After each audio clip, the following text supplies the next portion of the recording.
13th special board meeting to order. Roll call.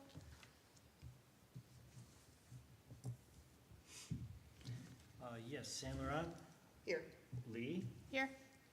Oswald, Here. Poznanski, Here. Putnick, Here. Bowers, Here. Rose here, we have a quorum. We'll stand for the Pledge of Allegiance.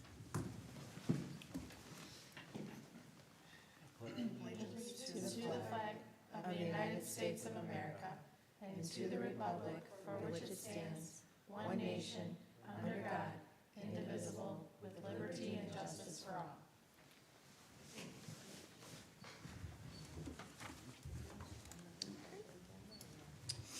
And approval of the agenda. I just have one add, if it's okay. Under new business, D, tech equipment, I'd like to add That's tech equipment. tech equipment.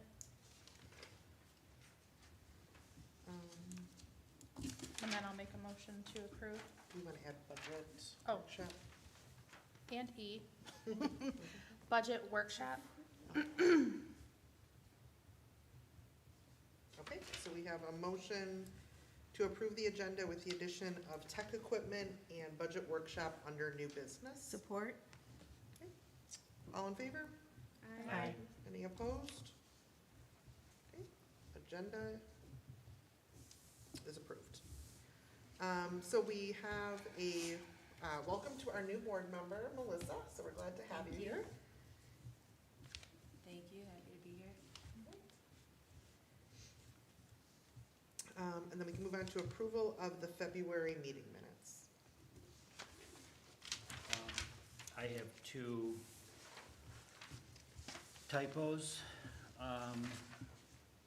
Just simply under number 5, approval of minutes, the year is wrong. Should be 2024, January 8th on both of those. I'll make a motion to approve the minutes with that change. Support. All in favor? Aye. Any opposed? Minutes are approved. Public forum.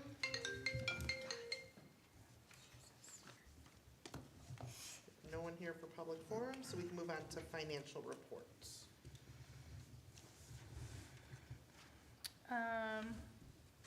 Well, you all have the financial report in your packet. I do have the invoices here that were paid during this time frame, if anyone wants to see them,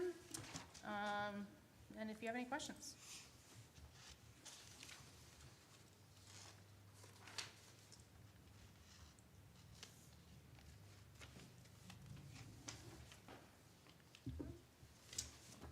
So we need to pay the bills in the amount of $8,506.88. Yep, so we need a motion Yep, to I pay would the make a bills. motion to do such in that amount.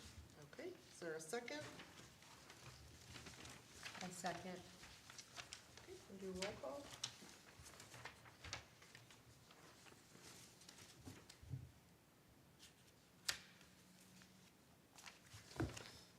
Yes, Saint Laurent, Yes. Lee, Yes. Oswald, Here. Poznanski, Yes. Putnick, Yes. Van Warmer, Yes. Bowers, Yes. Rose, yes, 8-0.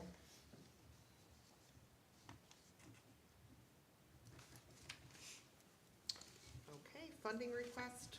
The board has not received any funding request for the month.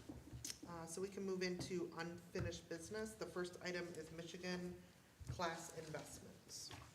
So in your packet, you have the information for Michigan Class Investment, which also includes the resolution that the Village of Romeo has. We have to have a resolution for this board in order to even consider this Michigan Class Investment, which should pretty much follow the Village of Romeo's. But there are going to be some changes because of what this board is versus what the village is. And that would require our attorney's involvement. Later on in new business, we'll talk about attorneys, but I want this board to know that our attorney's fees have gone up. And so I want you to be aware of, I don't know how much this will cost for them to look at it.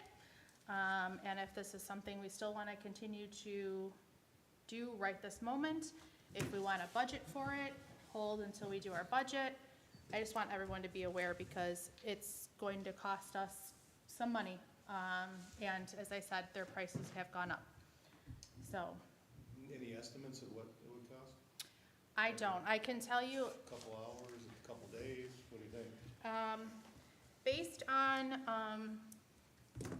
some of the things that we've gone through with our executive director, doing just a simple letter, looking at the sublease, things like that, I would guess it'd be a couple $1,000s. And to that note, the turnaround time is ridiculous. What we're waiting to get replies and feedback. Who we is- use, by the way? Mark Clark? No, Kilby, Yeah, Kevin, Kevin thank you. Kilby. I knew it was a K. Kevin Kilby, and then the other, his counterpart that does the employee side, her name's Stacy. Their prices are going from $135 to $150 an hour. Just an email is, at least a half an hour charge. And But then their response time is bad.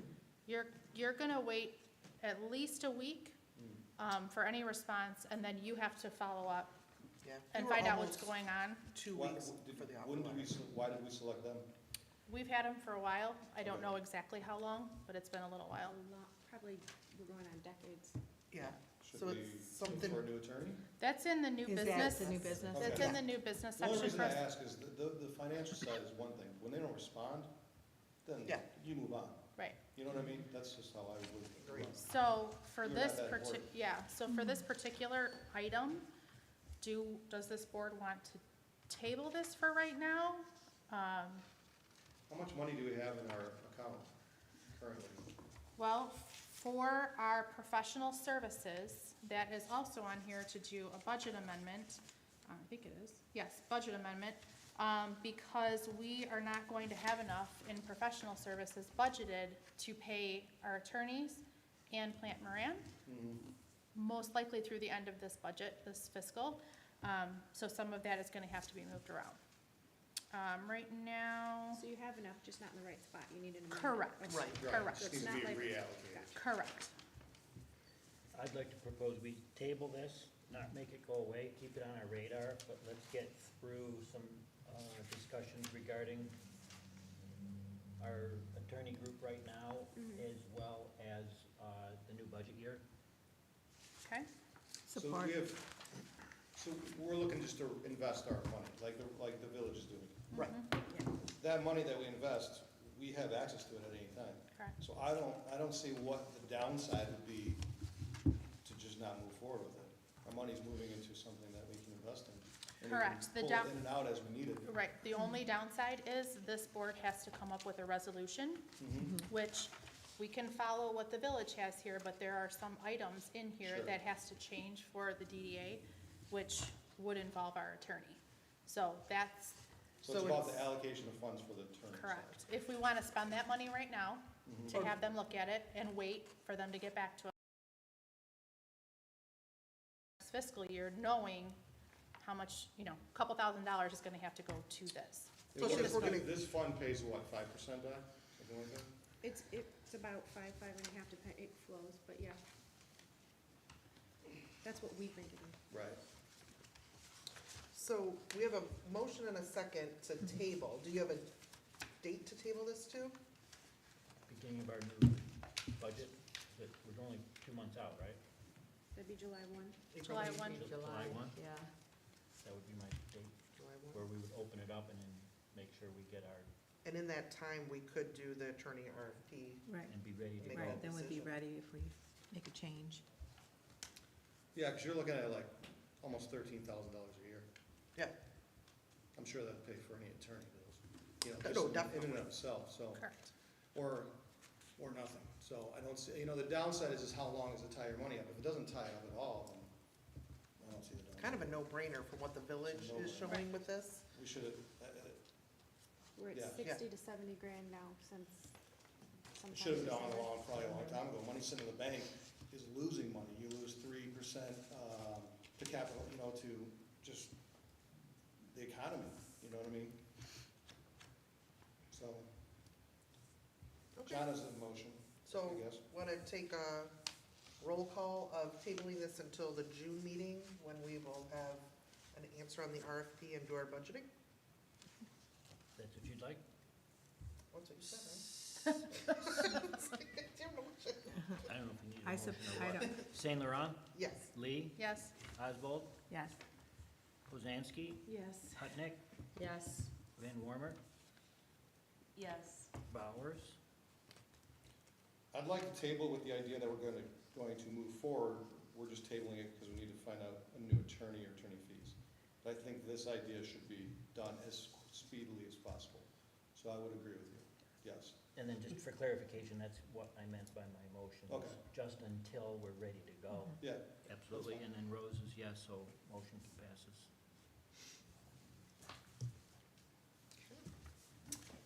Next item is employee committee update. So, at our last board meeting, we agreed to extend an offer to, the candidate of choice, which we have done. It did take quite a while to get that letter, returned from the attorney. It has been given to, the candidate. I know she's obviously having her attorneys review it, and, I'm hoping to hear from her by, the end of the week. If she has any questions or any adjustments that she's looking to make, on it. Any adjustments would be pretty small, nothing to do with actual dollars or anything like that. So, I think we're moving forward in the right direction. And I will hopefully, we'll have an executive director by the next meeting. good. All right, so proposed professional services budget amendment. yes. So as I said, we will not have enough budgeted to finish out this fiscal year. The last bill that we received from our attorneys had somewhere north of $9,000 that was past due on invoices we haven't received. We have asked for information on what that $9,000 is for. Haven't received anything from that, no response, nothing. So that bill is outstanding. I just don't know what it's for. So this isn't saying that we have 52% left. You're taking, this doesn't take into account what you're saying is coming. Correct, Okay. plus Plant Moran's normal fees monthly to do these, Financial. thank you, financial reports is not, that's not gonna cover it. So So what is the amendment that you're proposing? I'm proposing $15,000 be moved from CBD revenue sharing to professional services for this year. Yeah, we have to do some serious discussions in our budget workshop for next year, So our revenue sharing has $20,800. It hasn't been touched. correct? What is that for? What does that mean? If we were to partner with the village on a Mhm. project, Okay, so we set specific money aside if there was something we wanted to work on with the village. okay. And there was just no projects this year, Mhm. so So that that money's money's just really sitting there. not benchmarked for, or earmarked for anything Mm-mm. in particular? No.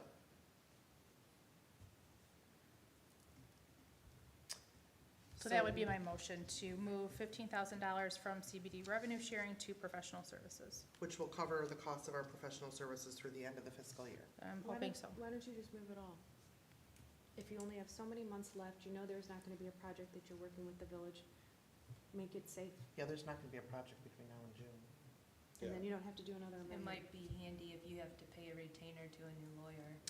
It's not a Um, bad idea. My only concern is the very next thing on here is the budget amendment for CBD events. So whatever is remaining may need to be moved to CBD events if this board chooses to approve budget for Vintage Fest or any other events, we won't have enough, possibly enough for events. It's just something to consider. Okay, so currently there is a motion to move 15,000 from CVD revenue sharing to professional services. And Danielle, you think that's enough to get us through the, Yes, I'm hopeful. okay?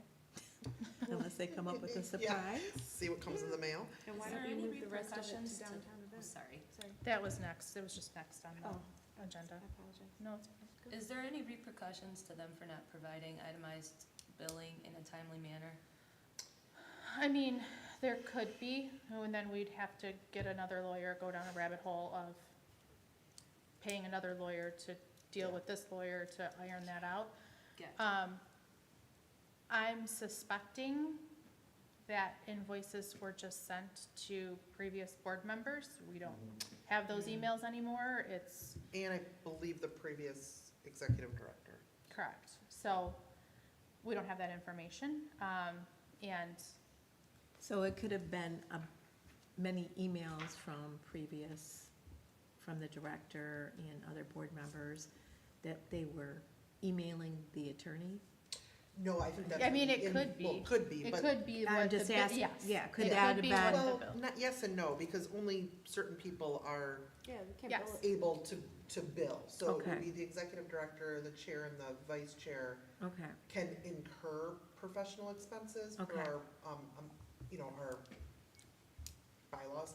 okay, But I believe what was happening is when they were sending the invoices, they were sending them to the previous chair and Oh, that's executive why they're director. outstanding. okay. It And that's could why- be. So they were sending him to the wrong people? Which they should have been receiving a bounce back email Right. because, but Gotcha. And what is the That time $9,000, frame of you said these? it's 9,000, that's outstanding, it's something like that? approximately. Yes, yeah. approximately.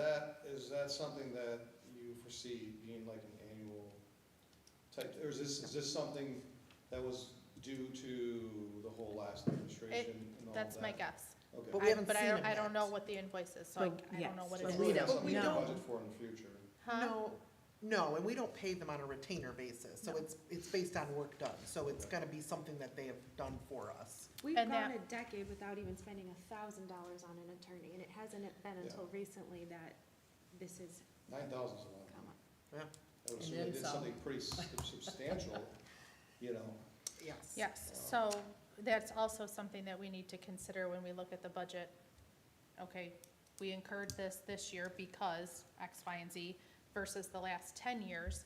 What Mhm. was it and what do we expect it to be, And going do we forward? foresee that? I mean, there Right. were some large legal items this year that hopefully we'll not have to see Right. again.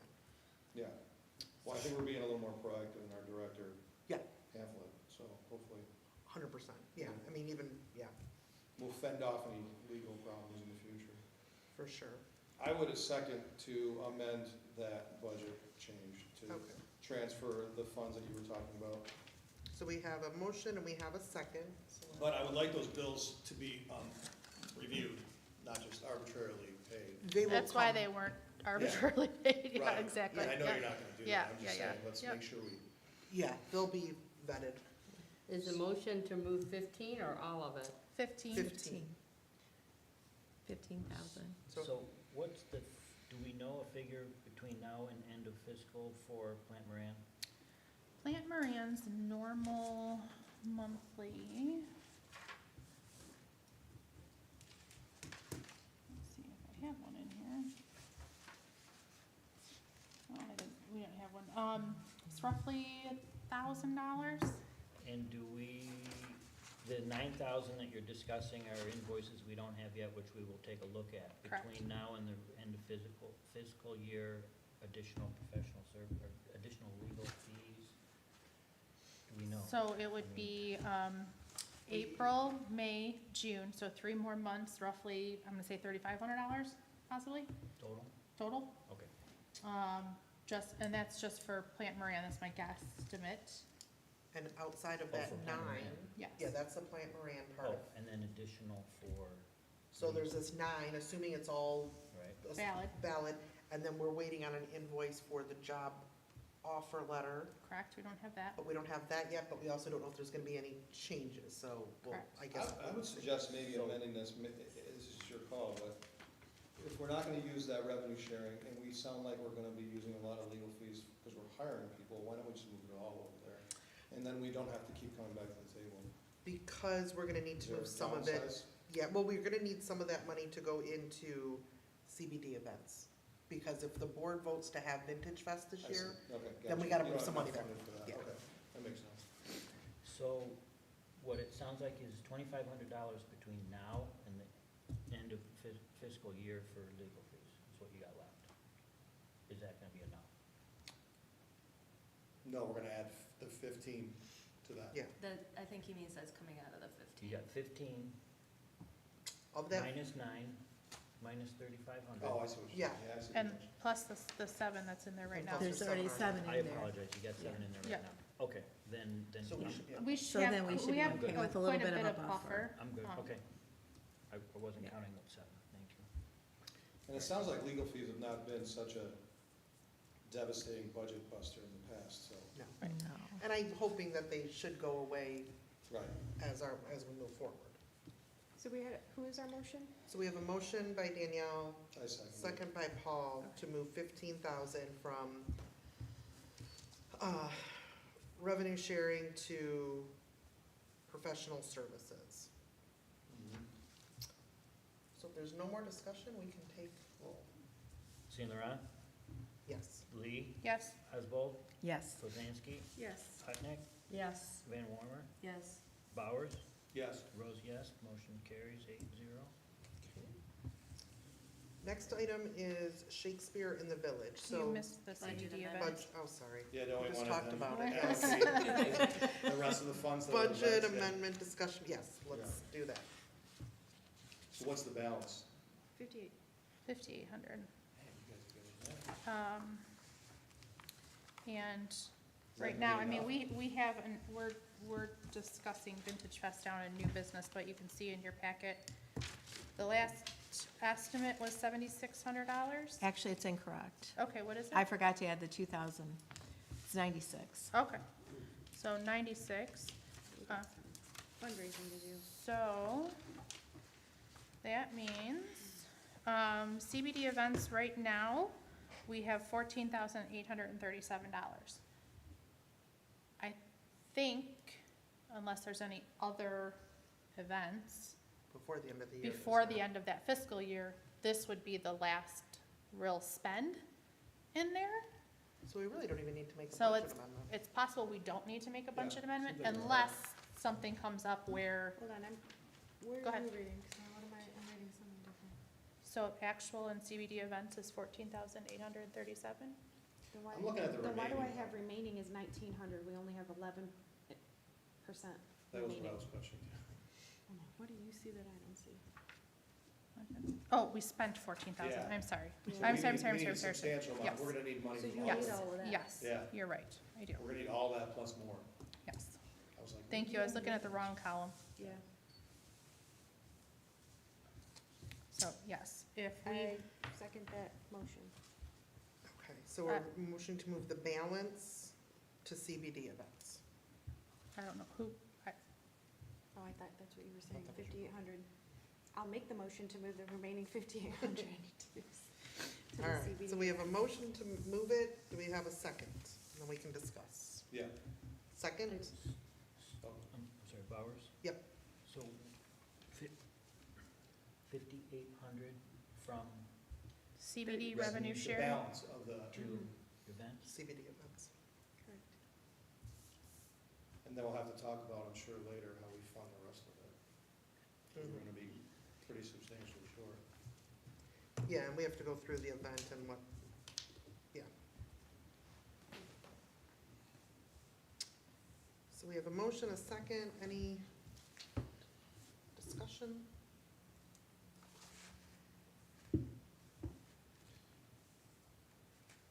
Okay, we can vote. Saint Laurent, Yes. Lee, Yes, Oswald, Yes. There's no. Poznanski, Yes. Hutnick, Yes. Van Warmer, Yes. Bowers, Yes. Rose, motion carries. All right, next item is Shakespeare in the Village. So the proposed committee for that, which is Sharon, Linda, and Lou from All the World's a Stage, there was an email going around the last couple of days. They are setting up a Saturday meeting to put together a proposed event budget, what would it be all taking place? And they're looking for potentially spring or fall. So kind of getting outside of that winter.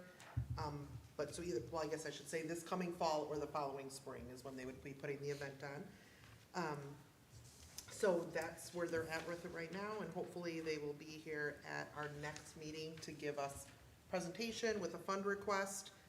And then we can choose at that point to allocate and look at it at our budgeting. So an I like update it. more than anything. Yeah, they've got some really neat Sounds ideas. interesting. Yeah, really cool ideas. And All the World's a Stage is really excited about bringing in people from kind of all over the country and Sure. just being a really cool event, so. All right, moving on. Statement of support of occupancy permits. So the first ordinance that you have in front of you, or in the packet where it says CBD Central Business District, section 46-312, permitted uses, essentially says that it's retail on the first floor and office space upstairs. And side streets. Yes, and side streets. So we have had some discussion with Clerk Trapp.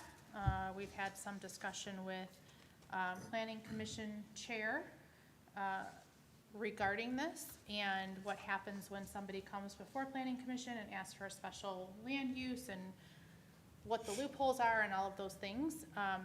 So I think, correct me if I'm wrong, Andrea, at this point, we want to make a statement to planning, to the village, to really try to stick to this ordinance and not allow office to be on the first floor on Main Street.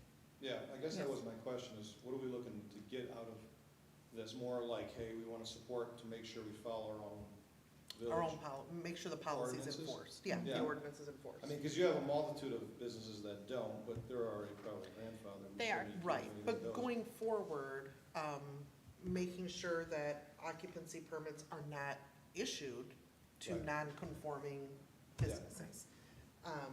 And we do not, as a DDA board, we don't have any teeth. We can't enforce. So Mhm. we need to give our support and get the people that can enforce to enforce. Yeah. So are you asking to send a letter to the, We would like Board? to, yeah, to have a letter go to the planning, zoning, village council, and just basically stating our support of this, and that our ask is that they will support it.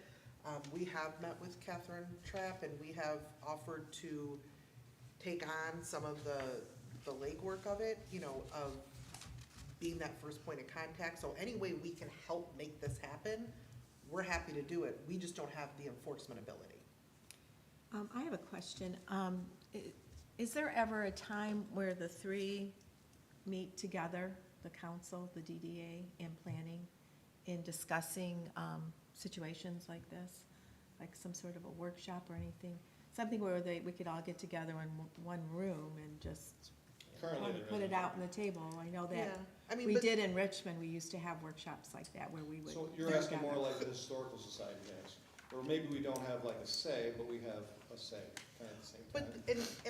and yes, I agree with what you're Yeah, saying. yeah, I just kinda but feel think this is one of those things, though, that it's really, I mean, in my opinion, it Mhm. shouldn't really be up for discussion, because it's an ordinance. Right, So it shouldn't but be why isn't it being, enforced. forced? Yeah, and that's the thing, it's like, I That's the don't think thing. we should be, you know, it should be enforced, it's not something that should be up for discussion, or, hey, how about this? It's an ordinance, and I think that Right. we as the DDA, in our mission to support the downtown, the downtown's economic vitality, we need to make a strong statement to the, you know, the powers that be, that this ordinance needs to be followed. Right. It's not optional, it's not up to. And enforcing anything when it comes to any, is hard, because who does it Mhm. and all of that. And That's we- yeah. why I asked that. No, I agree, and like I said, we don't have the ability to Right. enforce, but we did offer, to Clerk Trapp that we would be happy to be part of those conversations. We would, whatever we can do to make it easier for the people that do have to enforce it, we're happy to do the legwork, we're happy to be the heavy on it, but Okay. we need them to back us up as well. So I have a question with that, again, so with these ordinances, is there anything that goes out to the building owners to let them know that this is in place? Well, as a building owner, you would be responsible for knowing the ordinances of where you're coming into, but I would think when they start, and Paul, you would probably, or Megan would be able to speak better on this, but at the point that you go to get your occupancy permit and you're starting that process, they should be told at this point, you're non-conforming. The issue is, why are they still getting the occupancy permits? Yeah, and I think a lot of them are just, the business types that are there are just, they've been there. You know what I mean? But new ones coming in are still getting those permits. I would hope yes, you're right.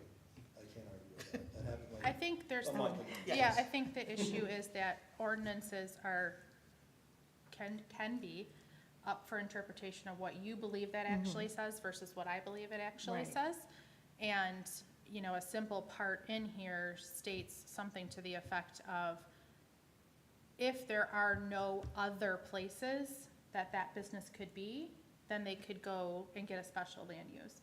And I think what's happening, or what has happened in the past, based on what we were told, is they come before planning and they say, well, we don't have anywhere else, and it's, okay, you have a special land use. Let me ask a question. So- Why don't we, because we were voted in, we represent, Well, we were appointed, okay, we're Yeah. represented by somebody that was voted in. right. Correct. Why don't we ask for a seat at the table? Not to say, like, not the village council, but in the planning stage. A representative. Yeah, we have a representative. On the planning commission? Yeah, because we represent the downtown vitality. We want to make sure that we, as a group, Have a voice. right, have a voice. Is that in You our could charter? have- And it would have to make changes, you would have to be It's a voted in. presidential appointment, so it would be up to the Things written, president. but, You could have certain members, because the difference between all of the boards and the DDA is a DDA, you don't have to be a resident. All of the other boards you do. Yes. Now that we have residents on this board, that could happen. well, we could also ask them to amend that. That could be amended. That's the state law. That's what the Right. Planning Enabling Act sets Right. forward, the laws set forward, Okay. those sorts of stipulations. Okay. So you would just have to, It could happen, but it would have to be the people on this Sure. board that would be a resident. okay. So that's something, and that's a presidential appointment, so that would be correct, planning commissioners, yeah, so that's something That's that, something to consider when there's a seat is spot up. open. I'd have to look, but I think it's a few years, unfortunately. before something. Or ask for So another it could seat. be, at the very least, somebody on this board wants to volunteer to be somewhat of a informal liaison and goes to the planning meetings. Mhm. And I if would do there, that. I would do that all day long. okay, Great, I would love to do that. and if there is any, special land, whatever, that come up, you can do public comment and you can go forward and say, I don't think this conforms and this is why. and you could So- go as a DDA Yeah, liaison, essentially, so you're not speaking as Paul Bowers, but you're speaking as the DDA representative. Yeah. Um, Well, I think if we do this, we should issue a letter to the village, and then we should vote in whoever you guys, as a group, think that should be, and let the village know that we're gonna have somebody at all these meetings to make Mhm. sure that, at the end of the day, we can't make sure of anything, but we can sit up at the podium and sure. Yeah. speak our just have a piece. voice. Right. So we could entertain a motion then to, I don't know what the right word is, appoint, Well, elect? I'm gonna direct this to Megan, though. Is there a process, though, in order to put somebody else like that on another board and extending your board? Is that in the village charter? that you can do that? Is there a certain parameters, or is it just basically appointment by the president I'm to not be on these against- boards? I'm not understanding, which board? Well, for what Paul is asking, can we, I'm just asking, can we just go ahead and do that? Is there a procedure that we have to go through, If you're through doing the what they're village? suggesting as a liaison is someone who is not a member, you don't vote, you're Mhm. not really a member. You sit there and you are here on behalf of. That, you guys could do all day long. If you're asking for a literal seat at the table. Right, that's a that- clarification that I would like to That make. does have to be appointed by myself But that's and not approved by the council. So what? And an open position. Okay, Yes, That's and not an what open was seat. but that's not what we're Yes. proposing, That's not okay. what we're. But I think Because for what you're that- asking, if that doesn't exist, we're asking whoever to make it exist. So that would involve like changing the, Correct. This yeah. would be a whole thing. Right. Like, But I Right. think, I just Yeah. want to clarify Yeah. what we're asking for. I So think this is a informal, Yeah, not a seat at the table liaison that goes to meetings and speaks on behalf of the DDA should they need to to enforce enforce.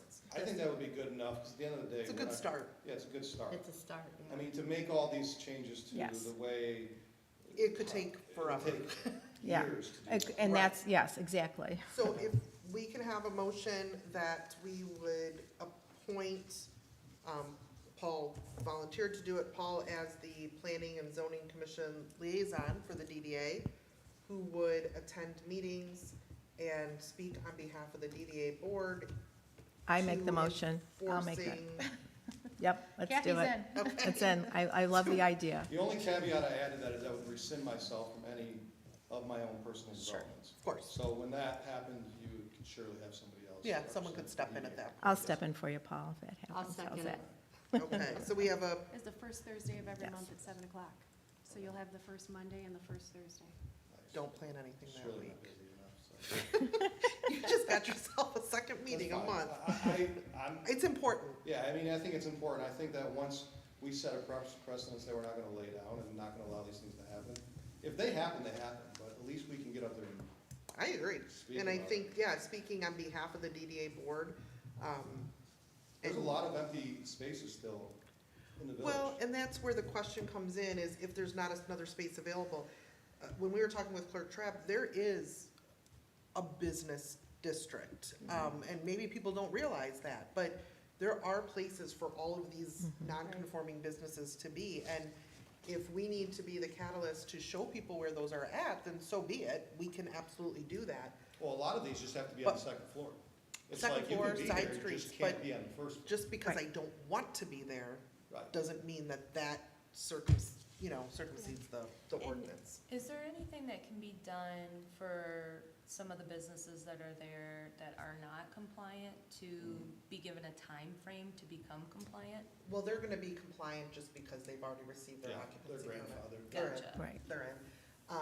But that's something else that this, liaison is, why are these occupancy permits being given? Well, here's an example of one that I'm thinking that might be a situation, is the fact where all around the house was, and the person who owns the building owns the real estate company and now is expanding her real estate company into that space. I mean, But real estate is approved on the first floor. So we have to be careful that you know what I mean? Real estate is actually approvable first floor dwelling. I don't think it is. I don't think it is. no, It's it's not. not. Where? No, I think it's on Hold on. second floor. Yeah, real estate's not on here. Yeah. Travel agent. Number AP.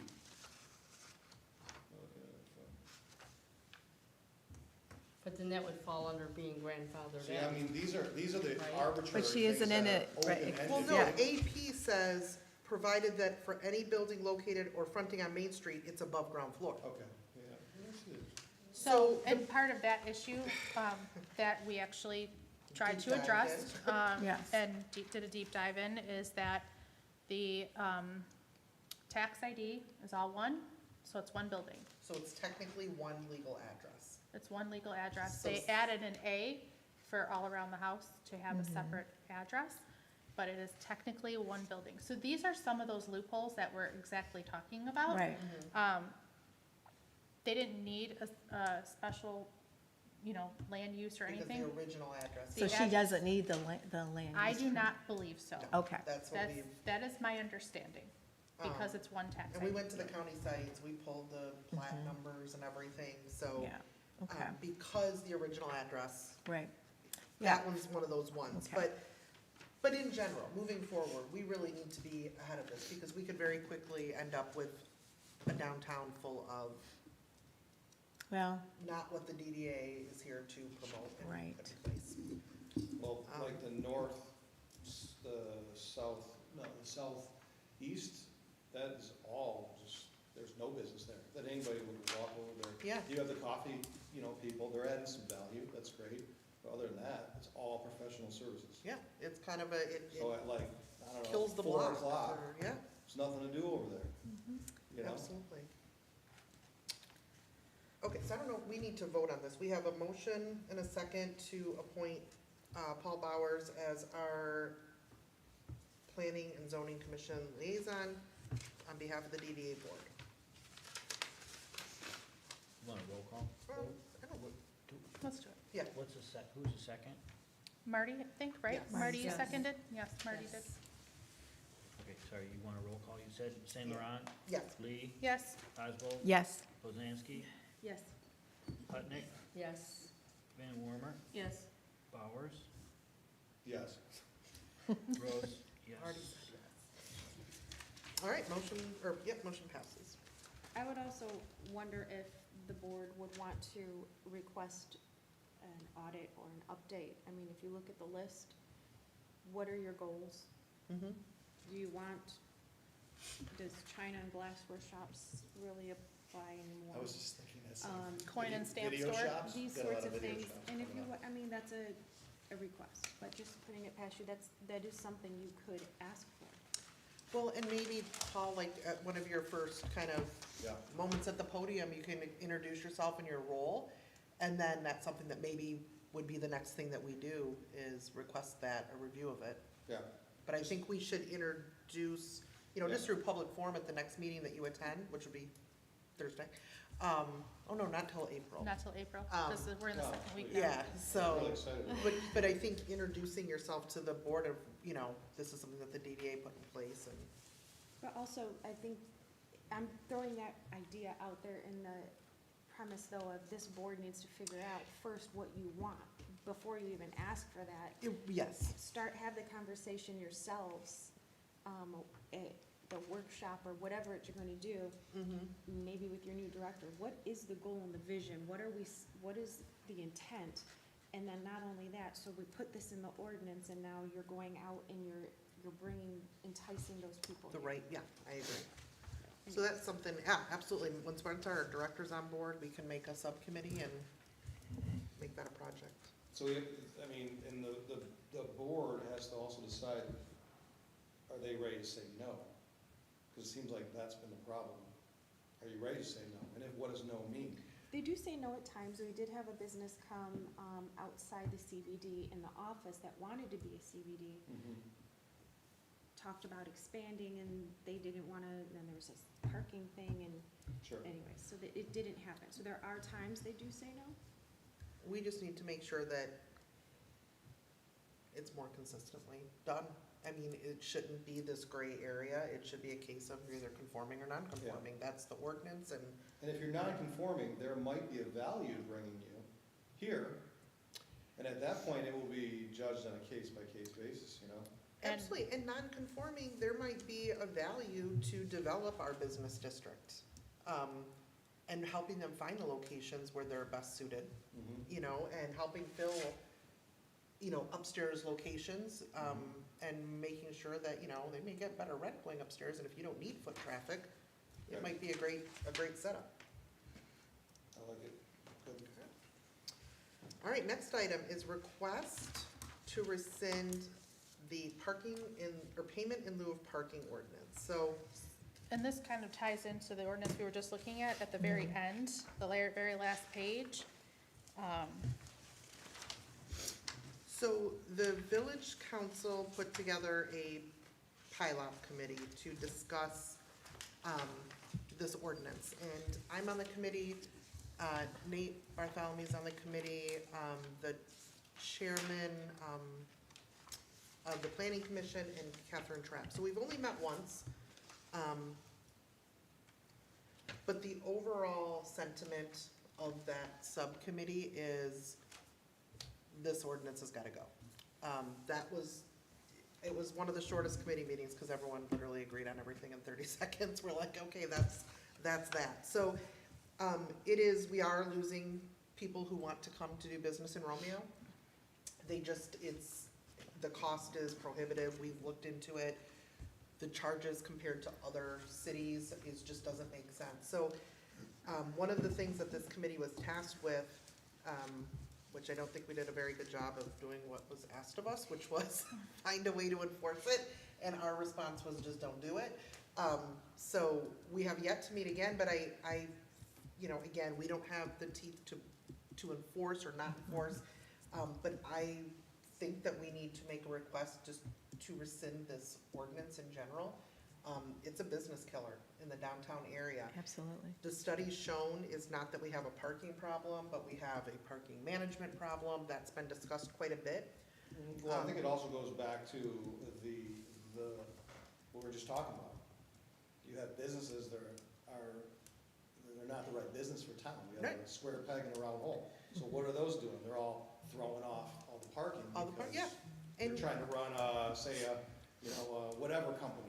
It doesn't fit. It doesn't Not the fit, right and you've got people just lining our streets with cars that are not moving. Right. They're not coming in and out like we need. Well, for example, like John's place, you have customers, and then there's a cyclical nature. They come in, get their coffee, Yep. they drink, they talk, they leave. Yep. And spots open. And you should be able to pull up, circle Right. around, Right. and come Some of back these out. other businesses are all day. Mhm. It's I park and I don't leave. And a And lot of it that's- is probably employees, Yeah, It is. Yeah. because they and- require more employees because they are a business. they're office And workers. like, Yeah. for instance, somebody like myself, I only need probably one or two people during the day. My people come and go just like John's do, but I only need one or two places where if it's an office and they require maybe like 5 or 6, then where do they park? Because there's no parking for that particular building Yeah. per se. Right. So I think that, you're right, Paul, I think that's some of And you it. hear the Yeah. restaurants, but restaurants again they're the nature of the restaurant. Come and You're go. closed at the time the restaurant's open. So it all makes sense. Right, The problem is we have these businesses that don't jive with what we're trying to Right. do. And Well, you have them on the second floor, and you're gonna have these offices on the second floor, and you're gonna have that stagnant parking. And there's also residential on the second floor.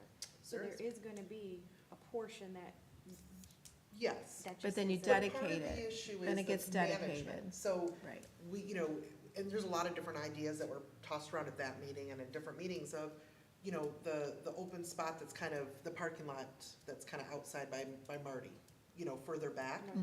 North Haley. Yes, maybe that's designated as an employee parking, or the one on Church Street. And getting the buy-in from the businesses in town and the the residents obviously are gonna park if that's where they live, but stop parking in front. And if we have to have a reason, we've talked about, parking meters, we've talked about, all those different things to get the people to park and leave those open spots for shoppers. But study after study that was done, is that it's not a shortage of spots, it's just a shortage of management of it. And we don't have a parking warden that's gonna go around and ticket And people. it is, the law is really coming up to speed with the whole chalk marking of the tires, so the management of it has become quite a task. Yeah, so And the additional, research that, the fees that are associated with this are so high that it really is for, cities or villages or whatever that are 40,000, 50,000 people that live there. Plus also, let's say 90% of everybody's grandfathered in, correct? It's already there. Well, what's this money, and that's the other question is, putting this money in, if I'm gonna open up a business and I am gonna pay this, I'm not getting parking spots, nor am I creating more parking spots No. for town. So it's, my understanding is that it's gonna go towards a fund, and at some point, we may be able to get more parking spots, but It's just punishing new businesses. It's punishing new Yeah. businesses, so, Yeah, what because we- the older businesses aren't leaving, and they're not No. gonna pay, so it's the newer people that come into the block. so. And we could have more creative Ways. ways to come up with this money that is a consistent, way, like parking meters. So we're not getting $10,000 a pop, but Right. it's consistently somebody is paying that. Have you thought about privatizing parking meters? That's- Again, that's out there it's all, too. Right, it's all yeah, on the that's what table. I was thinking, yeah, privatize but them, we this- don't Maybe have you to don't do wanna it. do it, you know, maybe you don't have the guy and the little cart, but somebody does. Right. And it's a business Right. of somebody. They have come know. so far in parking meters, all some of, digital. yeah, Yeah. they're, They're doing they're, You know, And they're all people do over. it. it's We- all an app-based nowadays. Yeah, it's an app, and we all go places and we don't think twice about paying for parking. Yeah. You just do it because that's what it is. Haven't you been in the parking spots that don't even have meters? Yeah. You literally do it on your phone, and it just picks up your car. Yeah. A lot of you don't parking even garages realize in the it. city are Right. like that. You scan the Yeah. QR and it remembers where your car is. Yep, and you get a little note, you got 30 minutes Right. left, you wanna add an hour, you know? you And I don't know what's involved in that or the cost, but I'm saying for somebody, it's a business. If it's not for Romeo, for the village, you know. Yeah, Um, And going back a little bit of history from the council's perspective, when this was proposed, this has always been on the books, there was never an amount put on it till, has it been 3 years maybe? 2, it's only been within the less than 5 years that there was an amount put to it.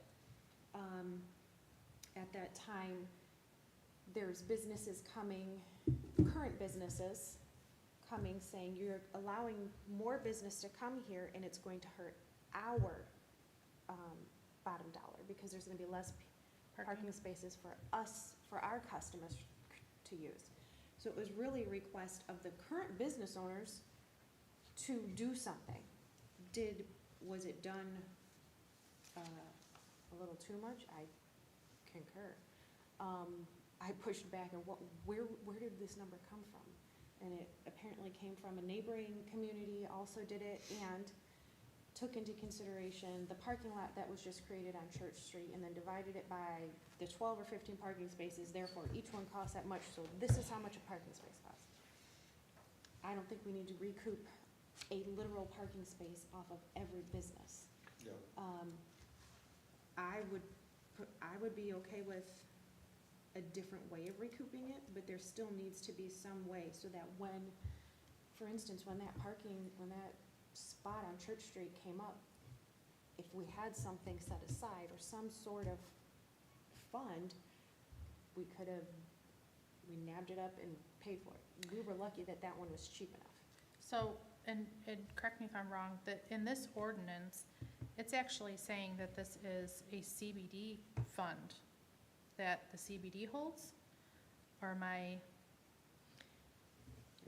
okay, so I think it needs, that's part of it too, is when I read this as, this is a CBD fund that we're holding on to in order to, like you said, buy up property to create more parking or whatnot.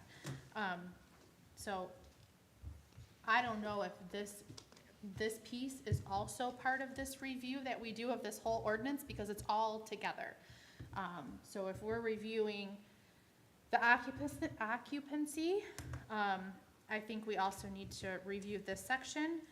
And I don't know if, at this point, we want somebody to go to a village meeting and ask that they lower what the fee is right now, just as in the interim, until we can get to the bottom of this. The problem is, though, is I think two things. One, it has yet to actually be enforced yet.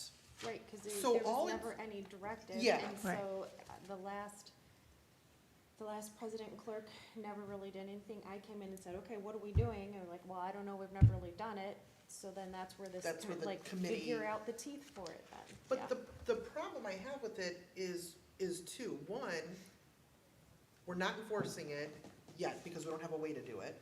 But we're just using it to scare away people that wanna come to town. So you wanna open a business, okay, you have a pay to park, okay, I'm not gonna come. But we were never gonna enforce it anyway, so it's like, we're just kinda chasing our tails. And my fear is that if we just go and ask ask for a lower dollar amount, still, what are we paying for? I totally don't disagree. Well, I think What I was these go. thinking is this was a real fast, quick Mhm. Band-Aid to get us through, because I don't think reviewing this ordinance, getting it through attorneys and whoever else and whatever to get it approved is not, it's not gonna be within a month or 2 months, so. No, I at the think it's very a least- rescind No, or these things hold go it hand until a new plan But is it's a put in whole place. part of an ordinance. Yes. It's not, it's Right. the whole, it's not that, it's the end of this. That's why I thought you can't just, It's I would our not agree to ordinance. just rescind the whole. Yeah, It's you not can't this, it's just- the other one. Yes, you can't just change this. This is something, because the end both of these this. items go hand in Where hand. does it have Very its teeth? bad. Is it in the bank parking? Is that where it's at? All of this. What are you asking? Is it on, that ordinance for the $10,000, which doesn't even, it's not even listed anywhere in here. It's not, It is in the appropriate spot. Where is it listed?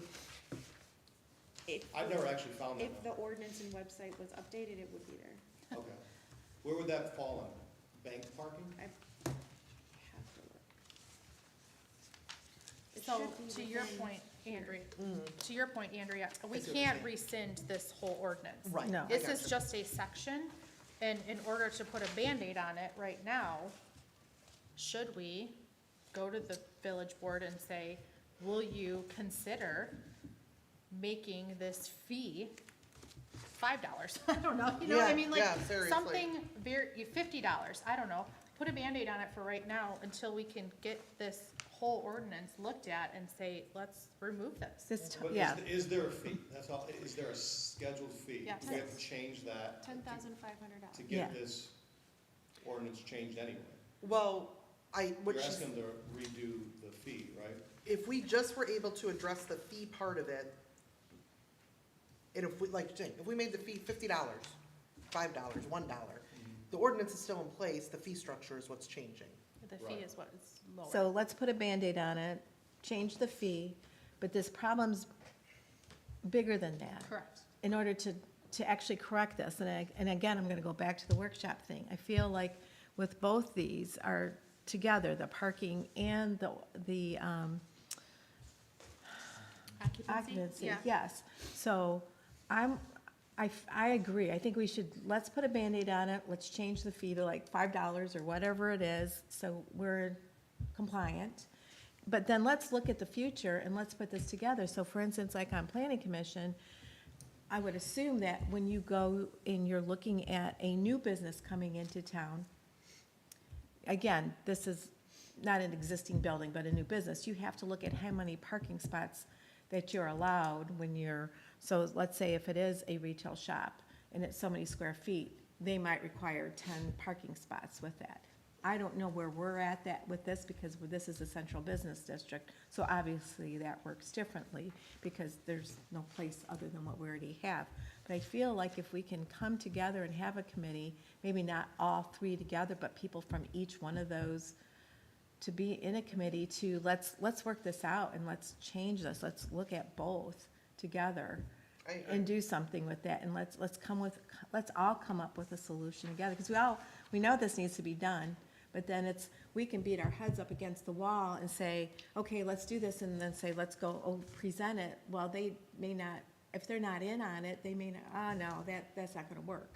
But if we work on it together, then I feel like we're gonna set ourselves up for success, because then everybody has a part of the solution. Yeah, And everyone not got just buy-in. us. Who did you meet with the other day? You said you met with the committee. Is that the It was a, Village of Romeo? no, it was a committee that the village council requested, and it was Clerk Trapp, Trustee Bartholomew, Planning chair. Chairman Stringer?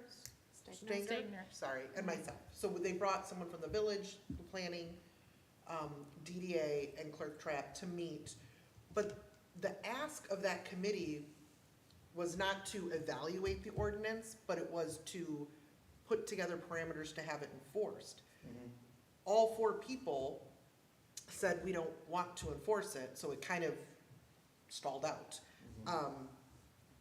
And then we have not met yet. We tried, Clerk Trapp and myself were the only ones that were able to meet, so we had one meeting, and that was the long and short of the meeting was, this is a dud, how do we get rid of it? I say we ask them to put a hold on any fees at all until they Yeah. review it by whoever reviews that ordinance. So would you I would mean, have, at the end of the day, if we're looking to bring developers down here, I mean, like I said, we're scaring away people on an ordinance that we're not even gonna enforce. And the Right. problem comes in too, is that if, like, you come in as a business and you try to establish yourself and you don't meet the parking requirements, this ordinance is going to be like, hey, this is what we have to follow, but then nobody knows how to follow it. Yeah, So you're just stalled. Right. Because you can't move in because you don't meet the parking requirements, well, but then you also, yeah. but You then know you how to also follow don't it get 'cause the it's clear, okay. But you can't. yeah, Yeah, Well, And if and you do, it's so absorbent of amount of money that they're like, nah. we'll just we go have, Yeah. and we have met with a couple, businesses that are in the process of getting their funding and all of that, and one of the very first things they have stated is that this scares them, because they don't have the money to spend Mhm. $40,000 on 4 parking spots that they don't even get. It just goes into a fund that would potentially, maybe down the road, get us a parking lot. Right. So it is already scaring businesses that we Mhm. have actively met with in the last, I don't know, 6 months Yep. or so. who've said thanks, but no thanks. So I mean, it's a problem. And we had So, a business that didn't end up expanding because of fear of this. So our position is to just put a moratorium on this. That's So- what I would think. But because it's, It's an ordinance. it's, We We can't can't. change the ordinance. no. No, we have to have a fee, right, in the ordinance, is, no, you could, Does- like I do said, we? there was never a fee for a very There long doesn't, yeah, time. So- there was never a fee. There was. so where did there the was- fee come from? There What- was a phrase in there that stated there could be a fee and the council could make an appointment of a fee. And now And they it wasn't have. until the last, like I said, 4 or so years, 3 to 4 years ago, at that time, when businesses started moving in, we had current businesses saying, whoa, whoa, whoa, and then that's when it was like, well, then we'll put a fee here, because there's always been a spot for one. Yeah, and would it we- says, the amount of the required fees shall be established by the village engineer and shall be on anticipated acquisition and development costs. Payment in lieu of may be paid in annual installments with interest. And that was the other thing. That Okay, was the part of it, is like, installments, that what was does that one of my mean? questions as a trustee at the time was, what does that mean? What's an installment, and what happens if they leave before they fulfilled it? How does this, Mhm. and that's what, then coming in as the president, I'm going, And you can I also can't bank en- your parking. If you're within 300 feet of your development, so then you just get developers that just buy other stuff. Just Yeah. to put a parking lot there, because their development's worth more than that building sitting over there. This is, you know what I mean? This is a problem. We're 300 It's- feet, cool, you know what I mean? So would we make, Megan, would we make a motion to lobby to the village council to Well, let me walk rescind the us- dollar amount? I let mean, me what would walk that us look through where like? we are right now in the month. So right now, you cannot be on our Monday agenda. So you are gonna have another meeting, before you can be on our agenda. I Mhm. would say, we've had good conversation, come up with a clear ask, Okay, so that next month, we can have it properly on the agenda, you can come, you could be at the presentation, you can have the time to speak and to ask. so, And- but that would go to the village council. That's who that, it wouldn't be a The- planning. The village council is the legislative board, they approve and act ordinances. Planning commission does come in certain times in ordinances when it comes to the planning and the zoning. Okay, So they would be over this entire ordinance. The planning commission would be over How this should one I say because it is planning and it is zoning. So planning they'll work through it, Yeah, but it still gets past, the council Right. is the one. So if the council has no bite in it, there's no point in working with our planning commission to do it if the council isn't gonna say, sure, send it.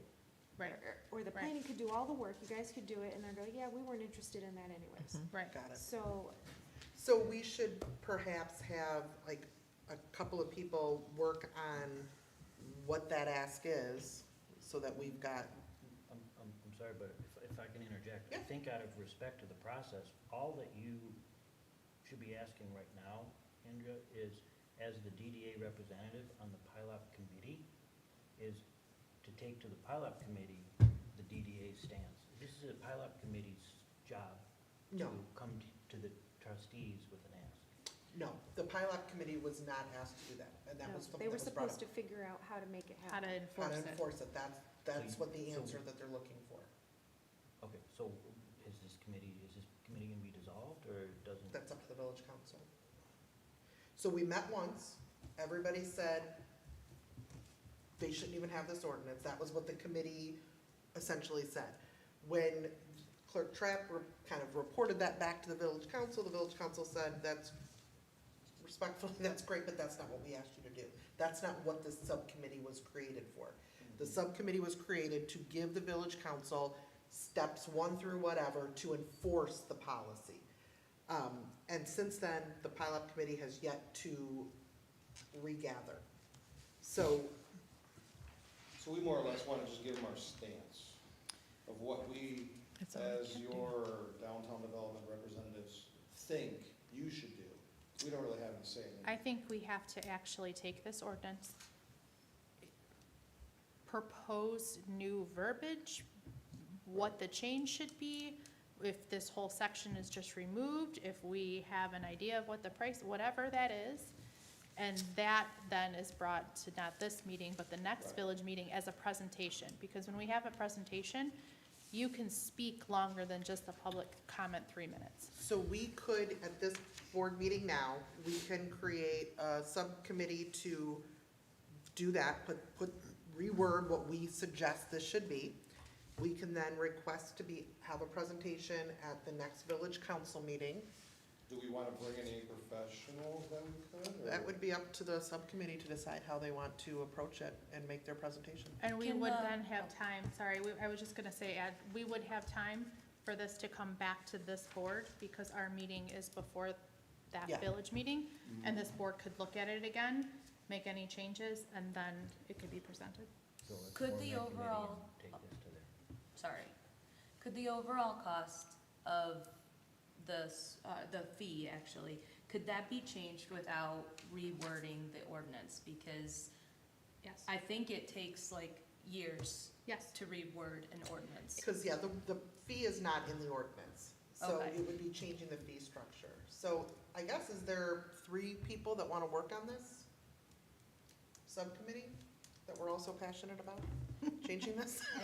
I'll work on it. I guess I'll Okay. volunteer for that as So well. we got Melissa, Paul, one more person want to work on it, or is it a How about 2-person? somebody, it would be somebody that knows the ordinances well, maybe. I just know what I'm reading. I don't know it inside and out, I just know what's on here when I'm reading. And it would be a conflict for me. I would not. I can work on it. Good. I like it. That's All right. something So we'll meet, we'll put together a proposed, what we would love to see. We can bring it back to this board for approval, and then we can present to the village council and hopefully get their buy-in. Yeah, I mean, because at the end of the day, if the village is getting money to buy property for a parking lot, is that even realistic? Where would we find like a spot? For instance, there is a couple buildings, one was Locks Cleaner and one was the old winery, and those were up for sale. If we had a fund, we could have purchased that and made a parking lot. Yeah, but you'd have to be in an open market competing against other people that want to purchase. But we So- would have had a chance. Yeah, yeah, no, We I don't get it. have a Yeah. chance. Like, Right. it just gives us a chance. Yeah. There's been other places around town that could have been options. Some of them already existing parking lots, but we don't have a chance. And, I'll tell you, I've been on this board for a decade and been around doing this for a while. There's often from business owners, they'll complain of not enough parking. Let's just say that we were gonna spend $300,000 on a parking lot. $300,000 in enforcing the codes that are already in the book seems like would go a long way. I mean, there's signs out there that say 3-hour parking. That's Those are what, already and that's there. the point, that's what the studies have I shown mean, that have been I done. don't know a policeman, But if you but park at night at your house between 3 and 6, you'll get a ticket for sure. I mean, it is On- yeah. enforceable. Mhm. right. Well, and they're not gonna they're not parking on the main street overnight though either. No. And I can tell you, Right. as more No, people no, I- develop, even in my own personal endeavors, we're not gonna put up with that. Because No. I'm not gonna invest, or anybody, money into the village and then allow everybody to just, Well, and abuse that's it. where, as this develops, then we need to come up with what is the solution to managing the parking. You know, Right. number one is, let's stop scaring away every Mhm. potential person that wants to come to town. And now we need to manage this parking, and if that means that it's meters, if it's an employee parking, if it's an incentive to park where you're Right. supposed to, I mean, whatever that looks like, There's a way to. but we gotta get started on the process. Do we need a motion for the committee? Probably, do you need one motion for the committee, Megan? For subcommittee? I would, to create something, I would do Yeah. it. Okay, so let's do a motion. Someone wants to make the motion to create I'll make a motion. a pileup review subcommittee? Of the subcommittee, Of the of subcommittee? the subcommittee. I'll make a motion. Is it All Paul, right. Melissa, and? Paul, Melissa, and Andrea. So we have a second? Yes. That, I'll second. Let's do a roll. Sanderon, Yes. Lee, Yes. Oswald, Yes. Poznanski, Yes. Hutnick, Yes. Van Wormer, Yes. Bowers, Yes. Rose, yes, 8-0. Great. And I can mention this discussion at my update during the current Monday's meeting, so Great. that there's at least a, Tickler out there that, Yeah. yeah. It's coming. Well, I think this is probably, I'm happy to see this moving forward, because this is probably the furthest we've gotten with it in, after a lot of talking about it, so it's a good Yeah. first step. Okay, new business, Vintage Fest 2024. So Kathy and Marty volunteered to be committee chairs, and so they're looking to ask for some funds for this event, and then also tell us what's the plan. I'll let you guys have the floor. Okay. Marty, you want me to start? Go ahead, Kathy. Okay. All right. As you can see, it's basically what we've done in the past, classic car show, vintage campers, 5K run, children's activities, live entertainment, and 100 street vendors, artists, festival foods, crafts, beer and wine tent, pie eating contest. So just looking at what has been done in the past and just basically enhancing what we've already have done. So we're proposing to close Main Street from Washington to Newberry. So both sides of 32, St. Clair, would be closed. So we're looking at, for instance, the north from 32 to Newberry. That would be where the entertainment would go, the vintage campers, and then again, some vendors. We're looking at closing then the south end, and that would be where the classic car show would be, a DJ and street vendors. 5K, we have not talked to anybody as of yet because we want to get approval, but that would be, again, would be early, and that would start, and just like we've done in the past with the 5K. That's where the stage and live entertainment would be, pie eating contests, street vendors, vintage campers. Then also, I'm calling it the park gazebo, but children's activities, like a bounce house, antique tractors, the kids' trains, possibly a reptile show, things of that nature, things that will, not only, some they may have to pay for and some they won't with that. Again, talking about parking, then we looked at possibly, and then obviously getting permission for vendor parking, the Methodist Church School Administrative Building in Abion, Maine. Vendor parking South Main, tractor trailer parking would be, we'd ask the Impact Church. Other possibilities on the south side, we'd ask for ideas on that. And then, of course, other permits, road closures, vendors, permits, porta-johns, stage, the print, posters, flyers, that kind of thing, trophies for car show. So this proposed budget that you have in front of us is obviously almost double of what we've used in the past. But we're looking at activities and things that would go on even in case of inclement weather, which hurt us last year, because when the weather is bad, the cars do not come out. So then we need to make sure that there's still something going on because it is a rain or shine event. But in saying that, also, I would hope that between sponsorships and vendor money, that we could probably get close to possibly paying most of it, would be my hope with that. But in saying that, Marty, I'll let you add to what I you, think you pretty much covered it. Okay. Thanks. Okay. The one thing I know that we didn't put on there was, I don't know what the price is to rent the gazebo area for the kids. Did we include that in there? to rent the gazebo? No. The park, I- yeah. I I- don't believe there's a charge. I believe that Catherine, that the clerk has waived those fees for the DDA. I can't promise that every time, but I believe that that has I happened in the believe past. when we, With the, when we put together that permit, we waived it for our certain organizations, Yeah. our DDA, Parks and Rec. There were certain things, you still have to reserve it and go Right. through that, Right. but The it was cost waived. isn't there. Right. with how bad the weather was last year, did the event generate enough money to cover paying for it? Cause I know it got rained out really bad last year, so did that, No, I don't think it did. did it make enough sense? Kathy, you have what I gave you, I don't know if you It have was it with you. close. I don't have it with me, was but I do close. have it. I think I think Yeah. I think the sponsorships were It was very close. close to 4,000 and we Mhm. spent 6 or somewhere around there. Yeah. So this new budget has more to take into account in case something similar happens where there is not a loss incurred? Well, What it's I've not- done is from the work that we have done on it, we've looked at what has been spent in the past and added to that. That's what the difference is, like I hear, the $9,600.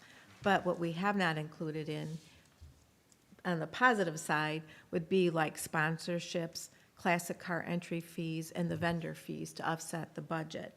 And I just quickly, just kind of off the cuff, $15 fee for, let's say 50 classic cars would be $750. $75 for vendor fee at $50 would be $3,750. And then food vendors, I wasn't sure at that point, but just trying to see, and then that doesn't even include sponsorships, that I know that we've gotten sponsorships in the past. I didn't include any of that because that's just a really gray area for me. But I feel like the possibility at looking at that, this would be the worst case scenario. No entry fees, Okay. no vendors, no And the sponsorships. response that we've received, everything you see here, we've already talked to all We've these already- people. We've already booked them. Well, we put them, I, Well, put them on, We slotted them in, yes. we slotted them We in. haven't booked them, but we Couple- penciled them in. couple questions. Yes. Okay, so the first, well, 3 questions, I should say. So almost 10,000 is a lot for a one-day event, in my opinion. And I understand we could get sponsorships, but if not, that's a big chunk of our budget for a one day. And I know you've added to it, but my concern is some of the items added to it Mm-hmm. are still weather affected. So, Which ones are you talking about? bounce house, butterfly exhibit, I mean, any of these are still gonna be the music, they're not gonna play outside in the rain. But- People but aren't gonna that's- watch even if they can play, they're not gonna sit out. But that's the thing. We've already contacted, for instance, gosh, Masonic, thank you, where we would move the music there. But I guess my concern is, are people still gonna come if it's raining? That's my concern there. Did people come last year when it was still raining? No. And it didn't actually rain. Yeah, it didn't even rain. It was Yeah. just the threat of And rain. It Yeah. was the threat And of they The rain. sky still was wouldn't really come. bad. And they but- still- Yeah. Listen, I looked up the farmer's almanac for that day, and it is not going to It rain. is not supposed to rain. It's not going to But if rain. it, and That I, has never let me down. but my concern is $10,000 for a one-day event. If something goes wrong, or if there's another city that has an event that day that we're pulling.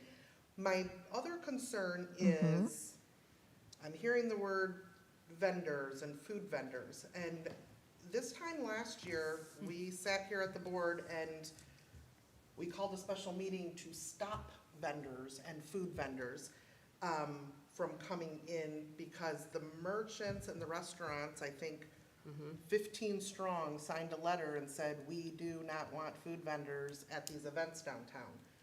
How do we reconcile that now we're gonna bring in food vendors? The food vendors that they wanted to bring in last year was hamburgers, hot dogs.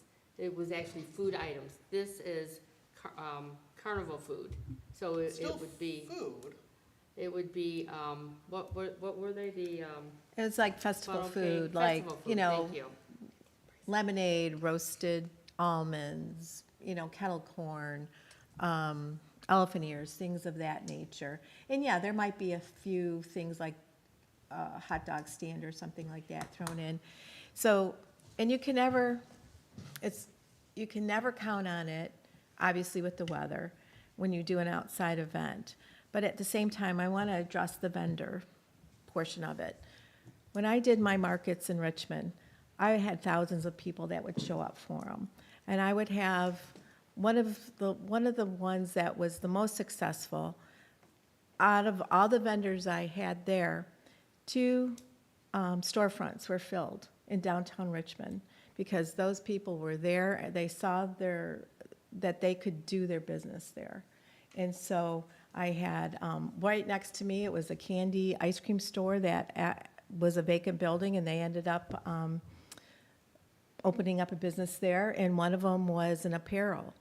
She had been doing items online. She did a couple of my markets, and in that that parking lot right behind where she ended up having her first place, Hello Fancy, who is now in Rochester, who I'm sure you guys know who she is. She's great. So I feel like we have to think outside of the box. Everybody, when they say vendors and food vendors, and I know I've talked to Marty about this, we ended up having food trucks, and I'll tell you what, you want to talk about a community that's against food trucks? That is a community against food trucks. I did have to bring food trucks in after one of the markets I had because there were so many people, unfortunately, the restaurants couldn't keep up with it, Sure. with that. But I'm not saying that that's what we're going to be doing, because we do have a lot of restaurants in the area. And I feel like if we're, like Marty said, we're gonna look out and we're not gonna put a coffee Can I? food truck in front of Main Streets and So, things like that. And I just want to back up of what Kathy's saying. I actually was one of the vendors when it Yes, was you were. absolutely crazy in Richmond.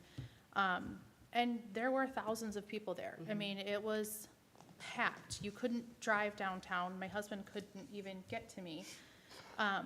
I think so I'm in agreement that vendors and food vendors do bring people to an area for festivals. The part that I'm having a hard time reconciling is that for an event such as what Kathy was talking about, that wasn't put on, but with DDA funds that these people are paying in their taxes. So what I struggle with is, Marty, when you brought the letter, we had a special meeting, all of these people don't want this, please stop this. And that was our very first meeting Right. as new members, Right. to back up these businesses and say, okay, you said you don't want this, then we're not gonna do it. Oh, yeah. So No, at and I this agree point- with that. Yeah, so that's kind of where my thought was, is Yeah. we're tasked with using these tax dollars to bring people to town to spend money on the businesses and in the restaurants that are downtown. And that's what this money is used for. Right. So I struggle a little bit with connecting the two and not listening to these merchants and these restaurants who came to us a year ago. Right, the difference is this, last year, if you recall, the way that they were lined up, I was not against the food trucks, I was against the food trucks where they were being positioned. I offered our the church parking lot, behind me, even over here by the gazebo, just not in front of the businesses where the ice cream, the fountain shop, Sure. there was an ice cream truck there. Yeah. In front of the coffee shop, there was a coffee truck. Yeah, In front of me, there was a burger and hot dogs. That's what I was against. And I don't disagree with you, Yeah. but my concern is, again, I go back to, we received a letter saying not to do this. And short of hearing from those same people saying, we give it a thumbs up, Yeah, I have a real problem us moving forward. I mean, we had. and I understand. We had a special meeting, including members on this board who were very, very vocal Mhm. against it. And here we are, just a year later, and we're saying we want to bring in outside vendors and food vendors. I guess I'd like to hear, I don't know, John and Missy, I don't wanna put you on Yeah. the spot, Mhm. but, other merchants that are actually in town, one being food, I think How is the- this different to you than before? Well, first of all, this is my interpretation of the debate a year ago. And this was my stance a year ago, and this is, if you look at how I voted a year ago, did not vote against food trucks. right? My interpretation of the debate was not no food trucks. That kind of is something that came secondary with this letter, and it morphed into that. There were two key points for me in the debate. One was location of food trucks, and how much are the food trucks paying Okay, to be there on that day? okay, And when you're talking about a budget like we're looking at here, well, there's a big part of offsetting this budget. What, has there been contact with these vendors, and how much are they willing to pay? Because that was a big, there were figures thrown out, Marty, you may remember that. Yeah. How much are they paying? So that's where I see it. I think it's great. Certainly the more the better. Where are they gonna be? And how much are they gonna cost? And I Right. think that there should be a food vendor fee, and then I'm not sure what street vendor means, but I'm assuming a non-food vendor fee, because there's differences there, I've done both. And the then where are we street- gonna put them? Again, the solution proposed a year ago, which was voted down, was let's get them all in one spot. Is it around the park? Is it in the parking lot? Whether it's Marty's parking lot, whether it's, somewhere maybe south of 32, where have you, so that the people that want that type of food have a location to go to, and they've got a selection. okay, Right. Yeah, I have the luxury of experience from multiple sides. I've done a lot of fairs, and I ran a food truck all last year. And then now I've got a business in town. And so from those perspectives, if you have an event and you want a lot of people to come to that event and shop the businesses and visit the restaurants, having other incentives like, oh, I can get my kid a hot dog or sure, whatever, especially if you're asking for people to come in and as exhibitors with the tractors, and they might not have time away from their exhibit to go sit in a restaurant, but they can go grab a pretzel. So I think if they pay, some of the events we did last year, we'd pay up to $300 to bring our food truck in. So, and then they would we knew they were gonna be good, we were gonna get a decent return. There was nothing but food trucks, or there was a carnival or something. So, I think if the fee is, something that can be shared with the vendors, the different vendors, and then, and doing non-food events, I've paid up to $100 for a table, or a 10 by 10 space. So if it looks like from a vendor standpoint that there's going to be a crowd, I can justify paying the $100, paying the $200.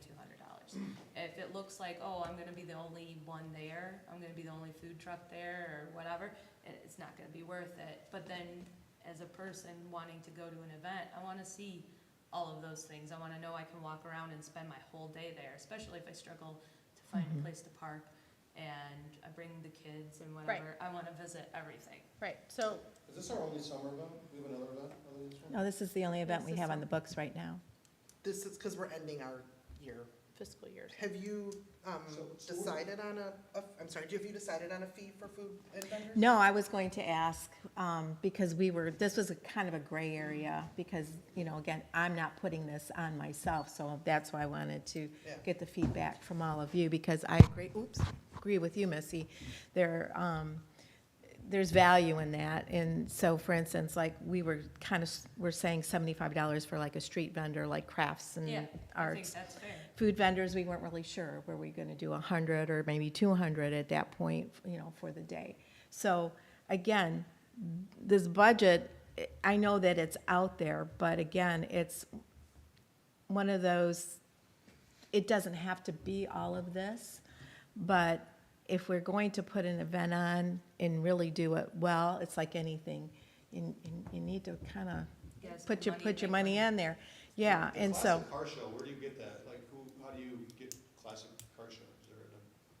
How do you bring in the classic cars? We have there's a list of classic cars that came to the first one, and we used that for this last one.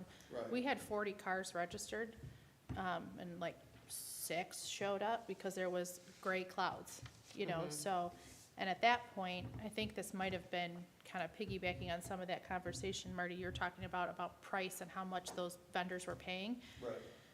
We didn't charge the car show for entry, because there was this big debate about how much people should pay, to be here. The other one, I think we talked about food trucks. At one point, it was like $400 or something, and Yeah, that's we too couldn't much. get anybody to Yeah. pay that. What would Yeah. make us stand out and what would show up even if it rained? Classic car guys, no. They're not going to. let me, You gave people a platform to bring in antique tractors? They did, and they did last year. They came last year. antique tractors will come and so will your vintage campers, They're and gonna that's why come we're no not matter limiting, rain yes, or shine, because those farmers are excited. right. Yes. But the problem is the visitors to the event aren't gonna come. Yeah, Yeah. they're not gonna. You know what I cover mean? just So you're the gonna have tractor. the tractors out there, but the Right. people aren't gonna stand in potential rain. I think That's where we The only lose thing that them. brings people when it rains, and I know we keep going back to this well, is like the 5K run. People sign up for it, they gotta come. you know, Paid right? for it. Yes, Exactly. and I know they it's kinda do. You have to just have keep a going fee back to the have same value. thing, But that's, I mean, unless you're me who came in last, that's an hour. You know what I mean? Like, it's a quick, and once it's over, it's over. But I Um, will add, though, this year in Winterfest, when we did make it later in the That day, helped. that helped because businesses were open. Yeah. But some of the people that are running hard are a little sweaty. I mean, we walked so we could go in shops and it wasn't that big a deal, but, you know, they were going at it and then they went home. But Part it of- does bring a lot of people. Part of going home, though, is what else was there to do? Right. Whereas if, the way I'm reading some of this, the Yeah. proposal is we finished our run, now there's. Yeah. Yeah? There's And I think Entertainment and. this is fabulous. My concern is, if it's a great day, everyone's gonna make a ton of money. Right.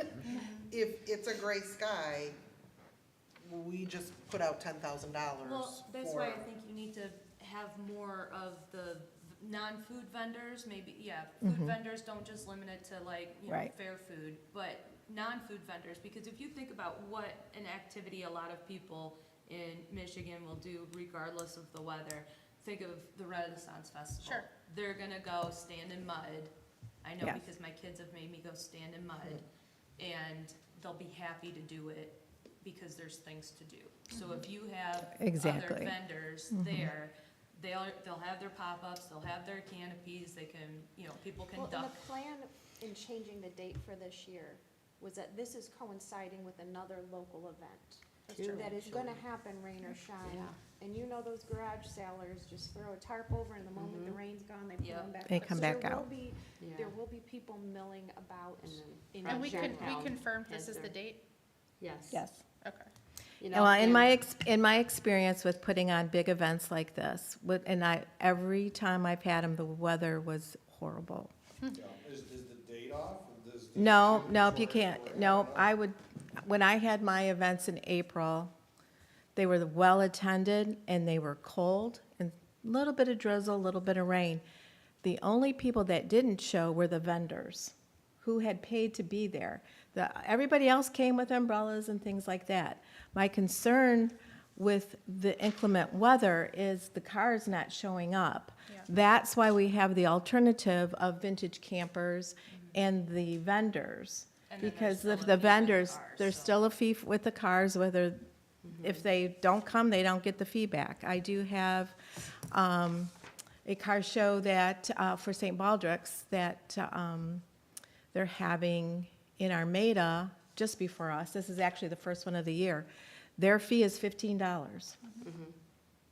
So that's a fair fee, right? And then I do have the person that we can Yeah, and that's what contact I with was that. thinking was at And I have 15. this And form. for the street, But- so back to your point, Marty, where are the food, festival Well, food that's vendors what gonna be? I was trying to, I think, you know, cause I don't want this to come back as like, okay, well, you said this last year, and now you're saying this.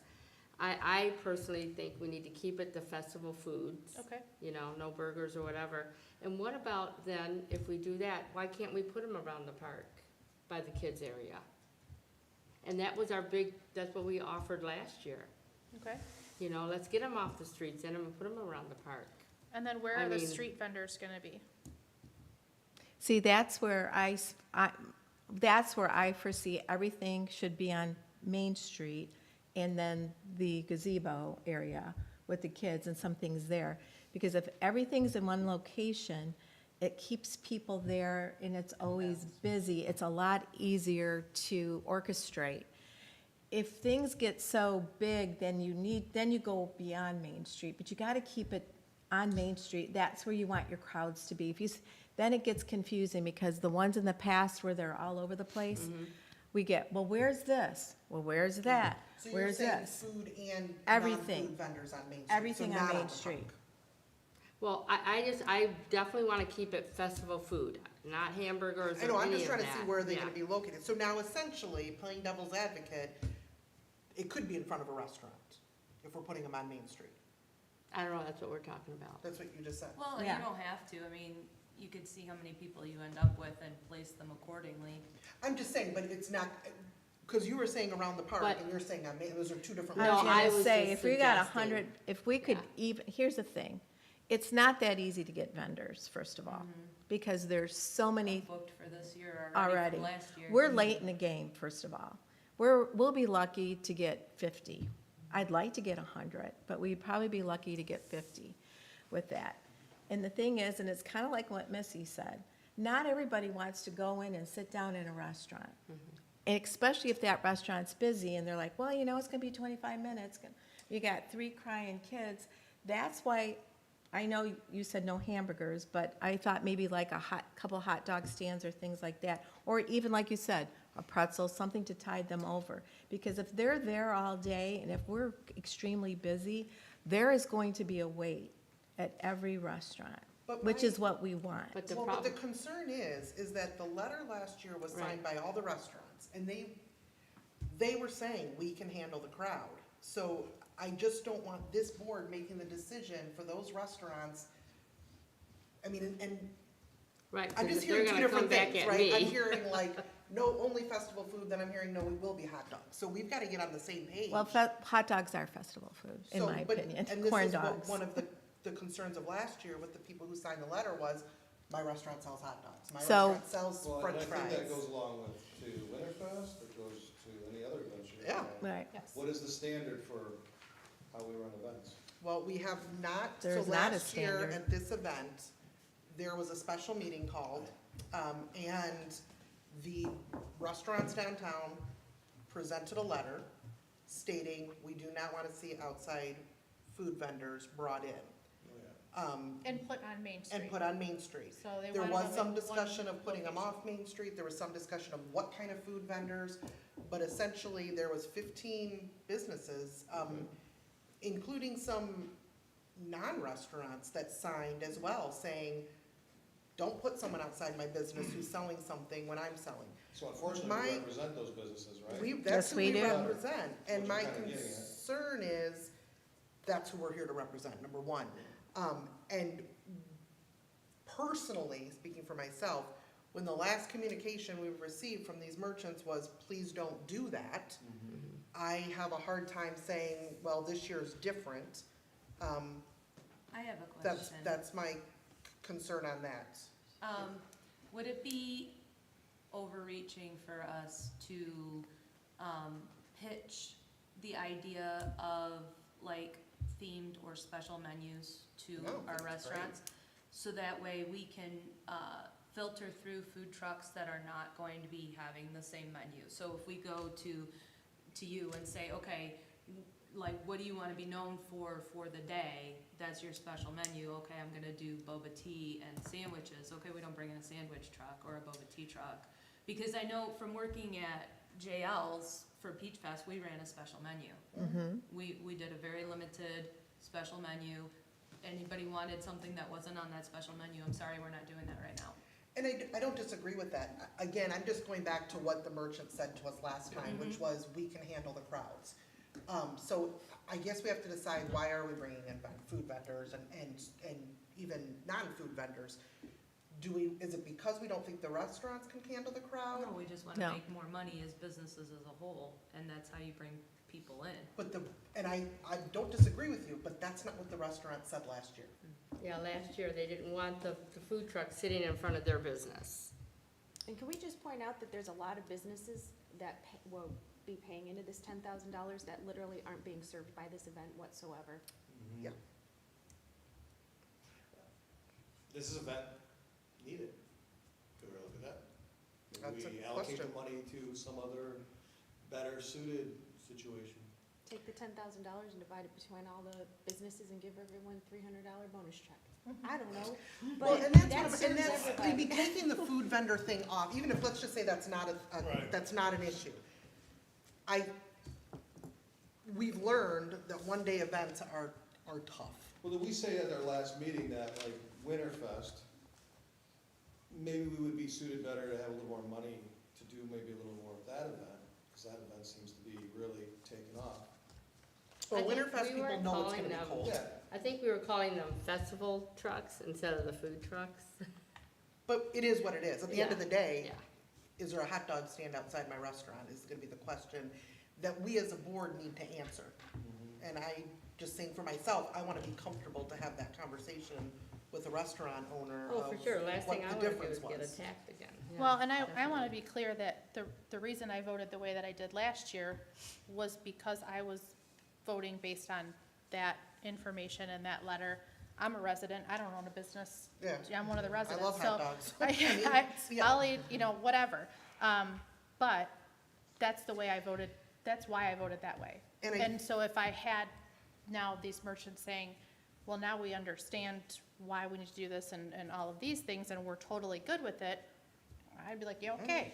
I think a I agree with what Megan consistency, said, though, like our DDA, so our representation is the residents also, right? Well, no, There it's, are some There are residents some residents. that live within the district. There are So- some. but it's the I guess- people who Their pay the office. tax. There's office. I think before we would have even entertained food trucks, we would have to ask all of the restaurants if they want to rescind what That letter.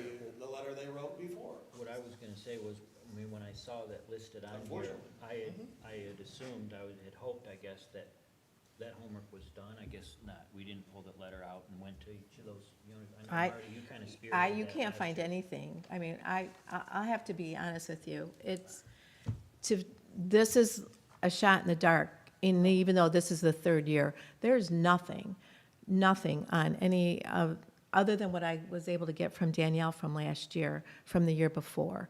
The year before, so the first year we had it in 2022, it was very successful. It was very nice. It was a perfect, beautiful day as well. I know that she spent almost $6,000, but then again, I don't know how much we got back into donations, because there's nothing. There's nothing there to go back on and find, so we had to reinvent the wheel at this point with this. And yes, the budget's high, but I don't know what we spend on marketing. Marketing is huge. We're already late in the game in order to do any of this with that. I know that we spent $300 on trophies. I put lunch for classic car participants. It's $500. That's just a guess. I don't even know if we need to do that, but I know that it's been done in the past. A lot of the money is for bands and the entertainment. Again, that's something that we could look at and see less than that. There's porta potties, they're $900. So, I mean, yeah, it's a lot, but I think my math is right there. But there's nothing to go by. And then when I ask anybody anything, it's, I don't know, I don't know, I don't know. And then I don't even really know where to go to. So this is just a proposal. This is going for the stars. This is going from, Well, and giving This- you that doesn't mean you have to spend all of that. exactly. That's just saying it could, we could spend this much. I know that the stage and and sound is 1,200 from last year. But what are we at? We have we've got high inflation. So I inflated those numbers to go with the inflation. So that's kind of where we're at with that. We don't have to have a bounce house or any activities like that. But then again, when we met with Megan, she had some really good ideas for children's activities, which was not anything that we focused on last time, which I thought, you know what, that's a nice focus. We did Really have a- good ideas. We did do bounce house last year. We did have kids' activities in the park. I think your numbers are accurate. I Yeah. don't question Yes. your numbers.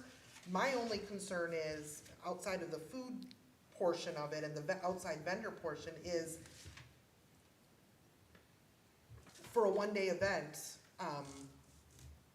are we committed to putting out that kind It's of money? $3,600 more than what you spent last year. And it wasn't worth it last year. So that's my question, So is what Right. do was you it? ask, so, trying to walk this forward, would we approve it if we pulled out those food vendors till you figured that out? Could you walk that forward? Maybe. Would another option be, are you suggesting maybe it's not a one-day event, would you want it 2 days, and then you split something between here and there? How are we walking this forward? I personally don't like 2-day events. I used to do 2-day events and 3-day events. Then you get more impact if you do 1-day event, even though I know you're counting on the weather in a situation like this. If they're gonna come, they're gonna come that day. They'll say, oh, I'm gonna go, oh, wait, you know what, I'll go tomorrow, go it's tomorrow. tomorrow, and And then then they never don't go at all. So I personally will not do a 2-day event in chairing it. If you want to cut back on, anything else, we can say we're not going to do the lunch for the classic car people. We can cut back on marketing, so that was like, that, I just threw that out there, $2,000. It may not be that much, I just kind of threw it out there, because I'm not really sure who does our social media with that. I don't know if Verona Marketing is doing anything for us at that point, which we already pay her for. There's a lot of variables in this. This is just an idea. This isn't something like, I gotta have this to do it. This is just an idea And I on don't what think we there's can do. anything wrong with it unless they decide to not allow the other vendors. And they Then- keep saying that, but then I think we're it's a not lot of even money to talking, spend without bringing people in. exactly. You I- gotta and I- spend the money. I want to be very clear. I don't disagree with you. I fully agree with you that having food vendors and having street vendors brings lots of people here. Totally agree. Mhm. That's just not what I Right. heard from the merchants So who pay let's- the Yeah. And taxes. those are the people we So have that's, to run. Right. that's my, No, I that's my understand. So I only, think that's that's my the- only thing The is, obstacle to overcome yeah, then I, is, I don't disagree with you. I reaching truly out to believe that that is the case. I've seen it. I go to them. I Yeah. participated in them. And that's where we Totally can get make it. most of our money back too, if we get enough to Yes. come. yeah. And But- I agree with you as well. I mean, Yeah. but the concern is, at the end of the day, when those businesses that are paying the taxes that go into this $9,000, $2,000, $20,000, whatever we allocate, those people that are paying that in, that's who we, Do we have a we list serve. of the people who signed the letter last year? Do you know? Marty, yeah, Marty. So Yeah. Marty has do that. we I just think, if maybe we take those, pitch it to those them? festival food trucks and find one area and to put them in, But I wanna we hear will from those eliminate people. all of the I think feedback. I think it would be better to explain, like, our side of things about how this is going to collectively bring more money into the town versus putting them only in one area outside, because again, it has to be appealing for the businesses here, but it has to be appealing to the businesses we're inviting in, and if they think they're gonna be tucked into a corner, Sure. away Hopefully from we all get of the vendors. activity. Are we too late? Are we too late? You to can do probably that? still get some. They had some last year that they ended up going to and not having them. They rescinded the contract on a handful of them. I don't know the exact number. If it rains, this event doesn't work out too great for anybody. Correct. we have an event that we already have on the books that is multiple days in the Winterfest. We did try that this year, but again, there wasn't enough happening There on wasn't. all those weekends. If to- we allocated this funds to Winterfest to make it where it's like, there is stuff happening all the time, would it be more of a mass of people that would make up the difference for the one-day event that might or might not rain, and maybe people don't even come to it anyway? I don't know that. Can I you even can- hold funds can- over yeah. from one year? to Well, the we're next? gonna have funds. Yeah, we'll have funds. Yeah, we'll And that's have a- certainly something I think we can discuss in our budget workshop. At this point, we have, if my math is correct, did we move? So we really, at this point, we need to decide, are we gonna have Vintage Fest this year? I think Is it- that's your first, I That's the think, first that's the thing, first thing is is, it worth, if you even want to, if you to this even want to do board, it, does the right. board want to have it, do the businesses downtown? I mean, I don't know if you guys spoken to businesses downtown, is anyone excited about it, looking forward to it? Yeah, I have. I mean, what's their plan, what are they planning on doing during You know, Vintage Fest? Donna from Old World Nouveau did say like after one of the, it was Vintage Fest. I think it was even last year, even though we didn't have a whole lot of people. Well, you did have people show up. I mean, she sold something that was thousands of dollars from, she sells furniture. So, Yeah. I mean, Yeah. you do get it. And here's Yeah. the thing. And a lot of times too, for me, with an event, you don't even necessarily, especially when you have a lot of people, you don't necessarily just bank on that day. You bank on those people coming back because they found you. Right. Right. And that's what it is.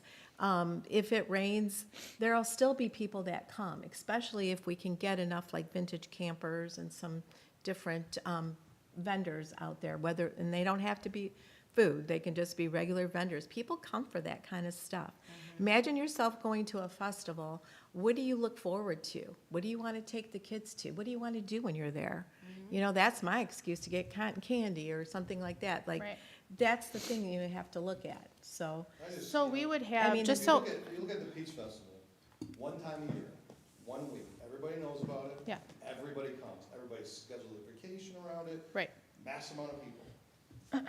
um, If we moved all of our funds into Winterfest and really advertised more, got more events, would you generate a massive more amount of people than this little event? it's possible, and that's, like I said, that's certainly something I think we should discuss in our budget workshop for the next fiscal year. Right now, we have, if my math is correct, $7,712.54 in CBD events With the So- money we just moved. with the money we just moved. So we do not have $9,600. I would be fine, saying the $7,700 to be spent on it. I would like to see something from the merchants saying they're cool with this food vendors and the craft vendors. I'm of the mindset that it's not competition, and the more the merrier, but I don't have a business downtown. But I do, Yeah, and I invite I know like you do. businesses Yeah. of And- mine And there are to the some that downtown. totally agree with that, and then there's some that said, That's I don't want that. mean, I it's know. just- So, I it- agree with you. I know. So I would say we, for myself, I want to just get some more answers on some of these items, like what is, are the merchants on board with, 15 of them signed a letter, are those 15 gonna say, yeah, we've changed our mind, we're on board? And my other concern again is, and it's not something we can control, I'm I not know. saying, make the weather beautiful, but for a one-dayer, if it rains, it's over. That's just the way it is. Yeah, you're gonna have some stragglers that could still come in, I agree with you there. But is it a $10,000 worth of it? The band's Well, not gonna play if it rains. Yeah. The bounce house is down. We actually had that issue last year. We had the bounce house, which was pretty popular for Yeah. the kids, but as soon as it got windy, they said, shut it down, you can't have, whatever. So So here's an idea. Why don't we scale it down? Because personally, I feel like, again, we're late in the game.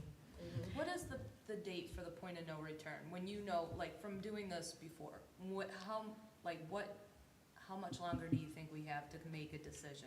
Because. Today. Yeah, If last it can't be week, done today. 2 weeks ago. Yeah, it should have been, yes, it should have been Yeah. 2 weeks Okay. ago. It should have been much longer. But Yeah. here's the thing.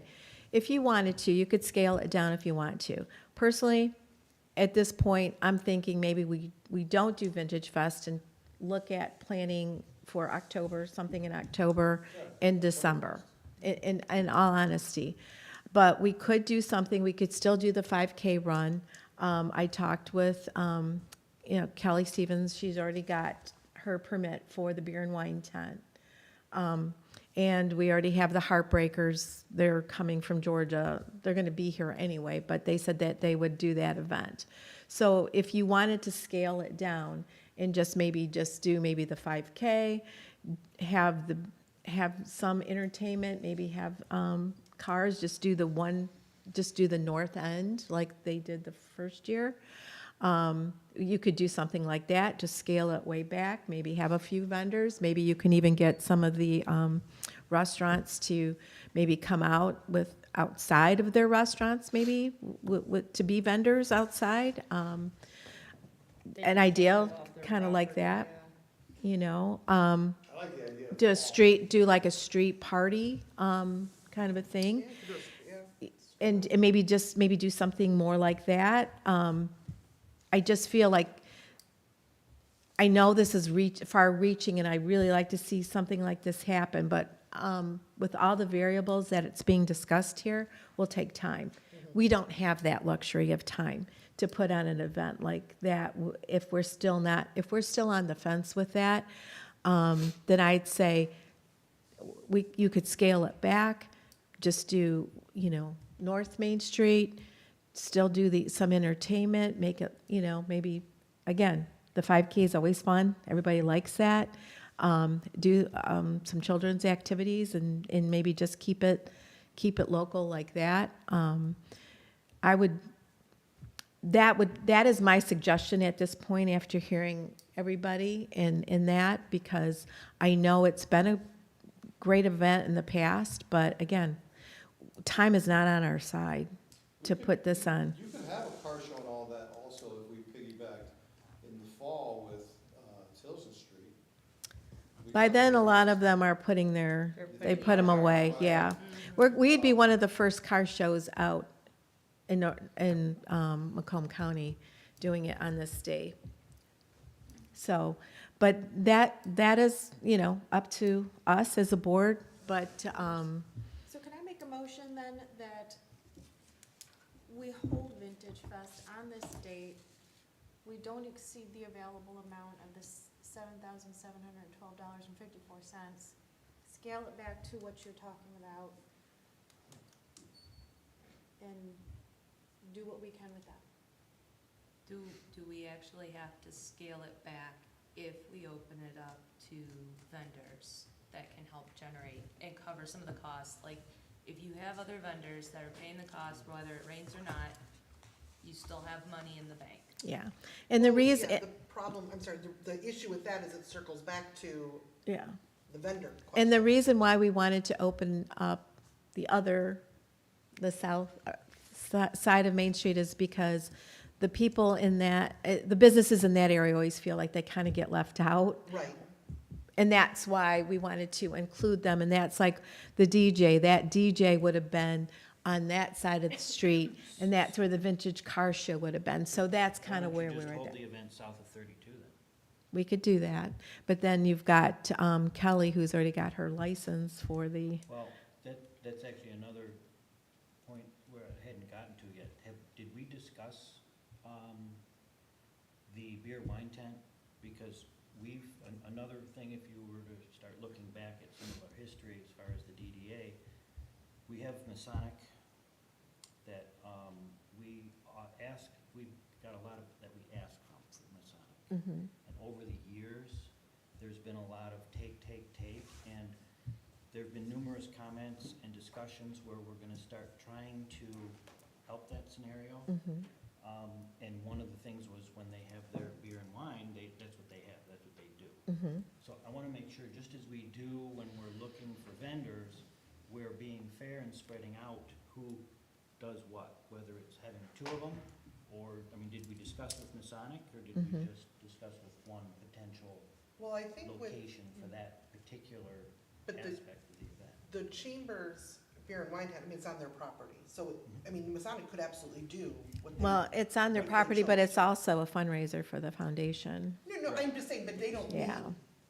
us to be a part, I mean, they. Right. They do They this can event, still they do it irregardless. So Yeah, as the so good. DDA, I think we need to bring in whoever else might be able to do that, which the other DDA, Liquor there's actually a holder. couple of them, but Mhm. Masonic being one of them, because we're asking for use of bathrooms during outdoor events, we're asking to hold chili cook-offs when we have events, we're asking for warming huts during Winterfest, we're asking for kids' staging areas, so at Mhm. some point, we need to kind of reciprocate with that particular venue. So when I did see that here, I just wanted to make sure, as I was hoping there was homework done regarding the restaurants, was there homework done regarding beer and wine? Yeah. So that's, not to throw a wrench in those works, but that would be another ask I would have. I heard a motion being formed to proceed. I mean, I'd like to see an event. Trust me, I know how time is of the essence, so we kind of have to yay or nay that tonight. With And the if it's- the available funds, With the available funds, this, and depending on what the board would like to do, we could hold off on certain things, but this allows funds to start to reserve the things that you do want to be allowed. Sure. And it does let the committee move forward to reserve those things. Do we want to address then the vendor in the motion? Are we gonna move forward with vendors at this point? Could we Because move forward once- with vendors and revisit at the next meeting on how, Well, but if we move forward and we're Yeah. signing contracts, then we got vendors. Well, you know, the and thing what is, the for cost of a vendors, vendor? we have to know who we can reach out to. If we're going to have, for instance, the food vendors, and we have to decide on a fee, and we need to know so we can reach out, so we can actually give them, you Yeah, know, Because the, we've gotta. the contract and either things have like that. amount. And I honestly just think that, we should just play it safe this year and make the suggestion that, let's just put them back by the park. That's what we were trying to do last year. That was our biggest, that's what the restaurants were fine, as long as they weren't in front of their restaurant. But that's not what the letter said. And No, I'm no, not saying but- the intent may have been there, but Right. that's not what the letter that was presented Right. to us said. Because this is all gonna backfire on me if we have food trucks, you know what I'm saying? None of us, I was the none of us want to spokesperson. see people again. Yeah, no, I don't wanna go through that again. So, I mean, so we have a motion to move forward with the funds here, there. But that includes the event, I mean, that includes then moving forward with And what was the amount? I'm sorry, I didn't write it food down. vendors and everything. $7,712.54. Okay. So You what does might that just cut say out? 7,000. 7,700. Whatever they I'll go with 7,700. That's a substantial cut, though, off of your budget. Yeah, but we also. Yeah, but we we're- do plan to raise money. so Yeah, I believe there's it still will be fine. sponsorships and there's still money to be raised, and, Okay, so we have a motion, is there a second? I'll second it. Okay, so if there's no further discussion, then we can do a roll call.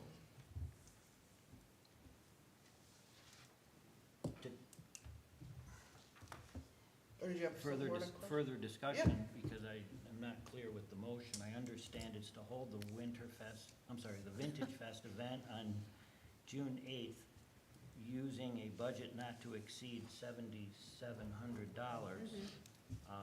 I say we- That's fine, that's the motion. I have a Second, so we first gotta and a vote on second. it. Well, But my and- but discussion would be, I would also add to that, though, seems like we need to take out the vendor. Not all food vendors, what do we call them? Festival food. I think that needs to be taken out. It can be put back in if more homework is brought forward and we but I don't feel that there's a general sense of comfort here with. I think by next meeting, we vendors. need to set up a standard of how we want to do business. Well, and I think we need to, which we'll be doing it on our budget meeting as well, we need to set up a understanding of, are we gonna do events? And what events, and I think, not to be, I don't wanna cloud up this topic, but I think we also need to decide as of like, are we gonna commit to one event, two events? I What's the agree. plan? And to be I clear, agree. we can change, even though we sign stuff, if everybody agrees, we can change. And Yeah. that's the thing about, you know, we can make changes if we all decide that the food truck idea. If the merchants Allow say it. do it, That's then what I'm do saying. it. For now, pull that out. I agree, Megan. I think we should just, let's pull the food vendors out. Pull it Let's just out, put, revisit craft and art vendors Mhm. for now, and then we can always add to it. Because you're gonna need to know if you are We closing pr- down north or south, and that request I needs to get made. Yes, and then that, exactly, we need to make that request. And just a side note, any outside vendors, they will need to get. Their as well. permits, and that's the other information that Yeah. I'm needed, that I'm Clerk clueless track in. Can assist with that. Okay. And we also need to get approval of the business that it's going in front of.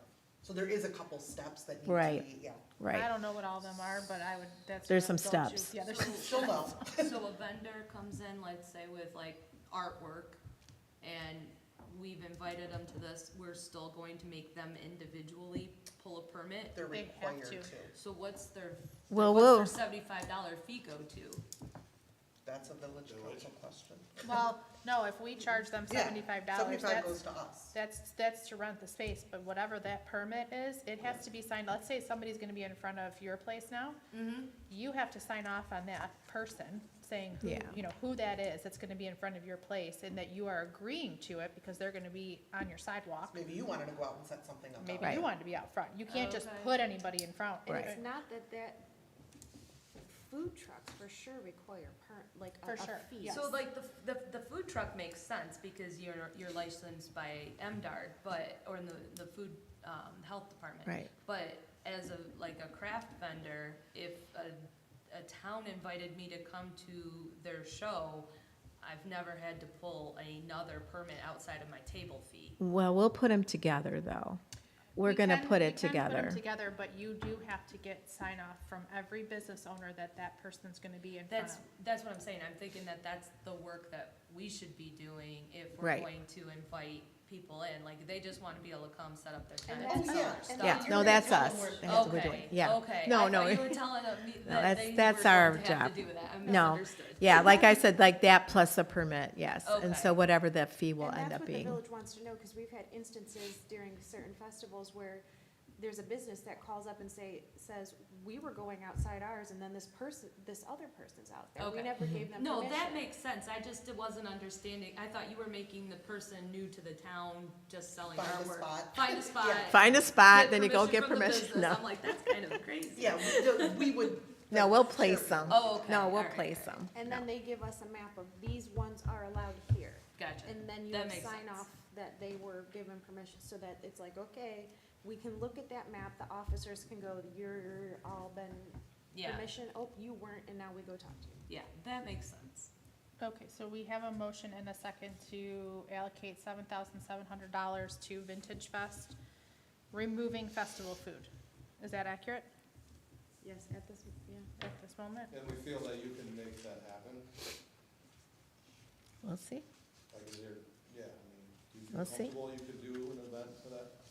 Yeah, because again, I'm planning on hopefully getting donations and sponsorships and that. So instead of paying a couple bands, we only do half, and then we get Gold Studios to come in and children Right. come, or, I mean, because there's not all children Right. who do it, adults do it also. Yep. And then you also bring in more of a crowd because that person's playing, and that's. Exactly. We're gonna get creative. Are you on a roll? Was there more discussion, John? Whenever you're ready. Saint Laurent, No. Lee, Yes. Oswald, Yes. Kozansky, Yes. Putnick, Yes. Van Warmer, Yes. Bowers, No, I think the money would be. Rose is a no, Motion carries 5-3. Okay, next item is summer concert series. So Guess we little, just answered that question. huh? I guess we just answered that question, summer cons, we just spent, possibly spent all our money. So we have no money left for the summer concert series. And we're broke. So just a little bit of history on the summer It can concerts. start in July. That's That, true. yes, with our new budget. So That's actually better. The- Isn't it when it started before, was July? Is that when Uh, you do budgets in July? our It's our fiscal year fiscal starts year. in July. Okay. So we'll be doing some budgeting meeting in April. We have 2 budget sessions, then we We're gonna talk present about it. to the, yeah, we're gonna talk about it. Oh. Let's stay in, okay. I'm hungry. So the village council, or the village, no, they don't. Who does? Parks and Rec. Parks and Rec, thank you, has always done a concert series. They used to do it years and years and years and years ago, just in Romeo. Now they split between Romeo and Washington Park. Last year, the DDA got involved with it and filled in the opposite times so that there was consistently A concert. a concert. And it rained every Wednesday, I And it swear. rained every It did. Wednesday for concerts. Oh, Where do they have them at, the park? In the Right park. in the park, yeah. in the gazebo. I mean, it's great, people came, there was a crowd for it, a little bit slow taking off, but I think that's normal. So the question is, do we want to fill in those gaps of the concert series again? If so, who on the board would like to, chair that and work on that program? We had, I think we did 5 of them? No, I think there was more. Maybe even more than that. It was nice, we did work, the Masons were great to work with, they let us rent from Reschedule. them and reschedule and use their inside and use their bathrooms, which was really nice. But there is some real, work beside, on putting it on, because you have to coordinate with the bands. Village is easy to work with, once we give them the date, so that part's kind of simple. So if we were to do this, it would be something we could discuss, at our budget planning, and something we would kick off in July if we chose to do that, and then see if there's someone interested in running with that program. Are you asking one of us or somebody from outside to run this Either concert way, series? so we always ask that there is a board member as a Mhm. chair with, Okay. but if you could have people from the outside, someone wants to do it, and then there would just be a board member that would be the, the liaison chair Okay. to that. I might know somebody that might want to run it Okay, or help out with it. yeah, You did a lot last year. That you told me that Yeah, you want to get involved, so. yeah. So, I'll ask, well, this is actually him, so. Hmm? Yes, yeah. Yes. Wait, what are you sharing? We can't hear you, John. Talking to You you. don't want to. John's a low So, talker. Yeah, I mean, if you wanna reach out to that I can person, I'll reach out to and then him, we yeah. can discuss that at Because our I budget think he planning. he's all about music, so. Okay, So the only thing I would mention on that is you're talking about waiting until July, but if we're gonna do anything, I don't think you could wait till July to begin that no, process. we would That's need why. to The be budgeting concerts that could- money. yeah, the- Concerts wouldn't start The till July. concerts wouldn't start But we till could do July, that at but our he budget would line have to to start kick off. now. That's why I'm saying, I Yep. don't know if you wanna do more than just simply, hey, we'll talk about it in July. No, I'm saying we'll talk about it at our budget planning in April, but we'd have to find the money to budget to do it, because we just gave the remaining money to Vintage Fest. But we're gonna raise 3 times that amount. I believe you, but it's not in the bank yet, so we can't spend it yet. I'd like to spend nothing, to be Do we honest think with that you. we could have, an It's my goal. well,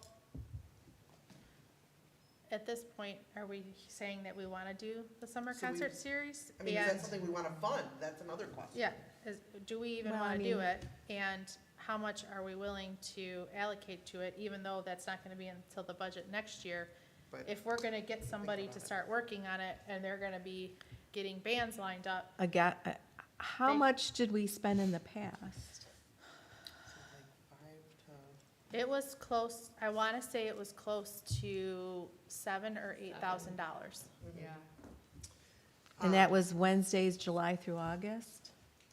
Yeah, it might have started the last weekend in June, but Okay. yes, It was right it around there. was right Okay. around there. And then 2 or 3 of them got rescheduled, so it got pushed into August Okay. a bit.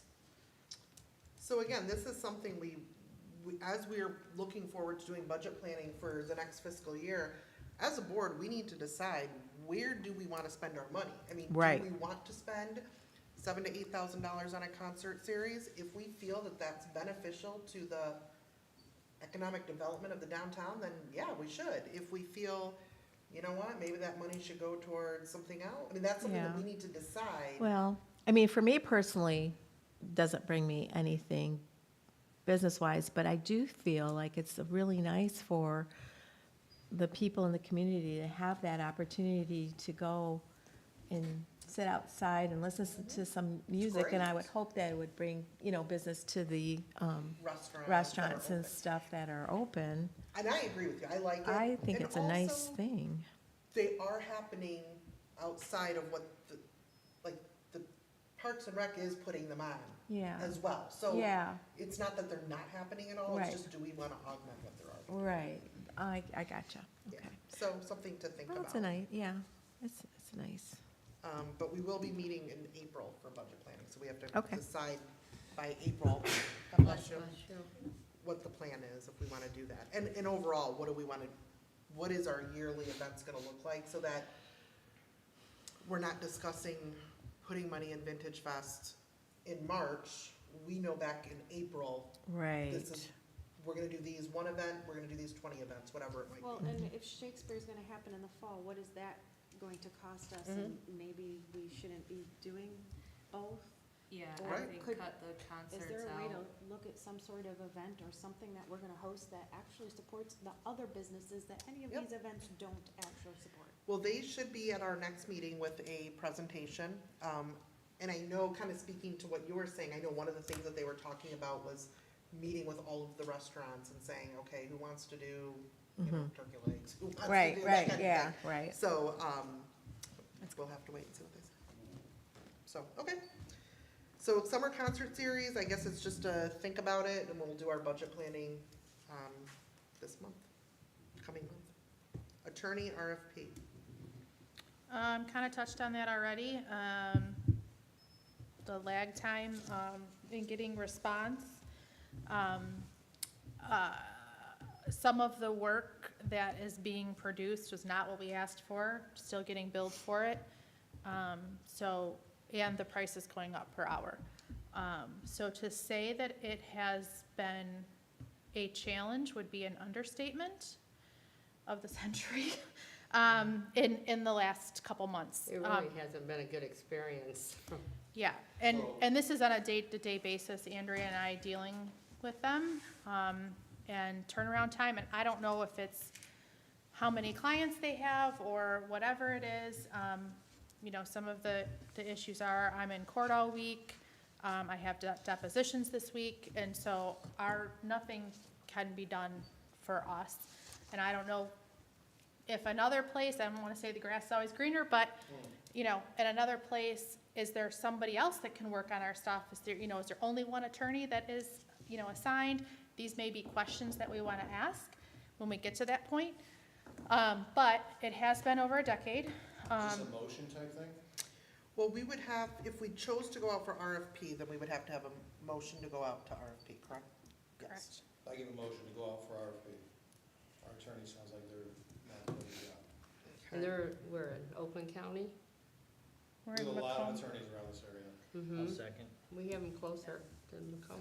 Are you gonna? We're in I'm sorry. Macomb. So there's, We have a motion and a second. To get RFPs, and then you're gonna bring them back to, so, I'm assuming our next meeting for us to review, It won't be at the next meeting, I or the can tell you. following meeting, or whenever you get it together. Yeah, it may be something that waits for our executive director, to be honest with you. Yeah.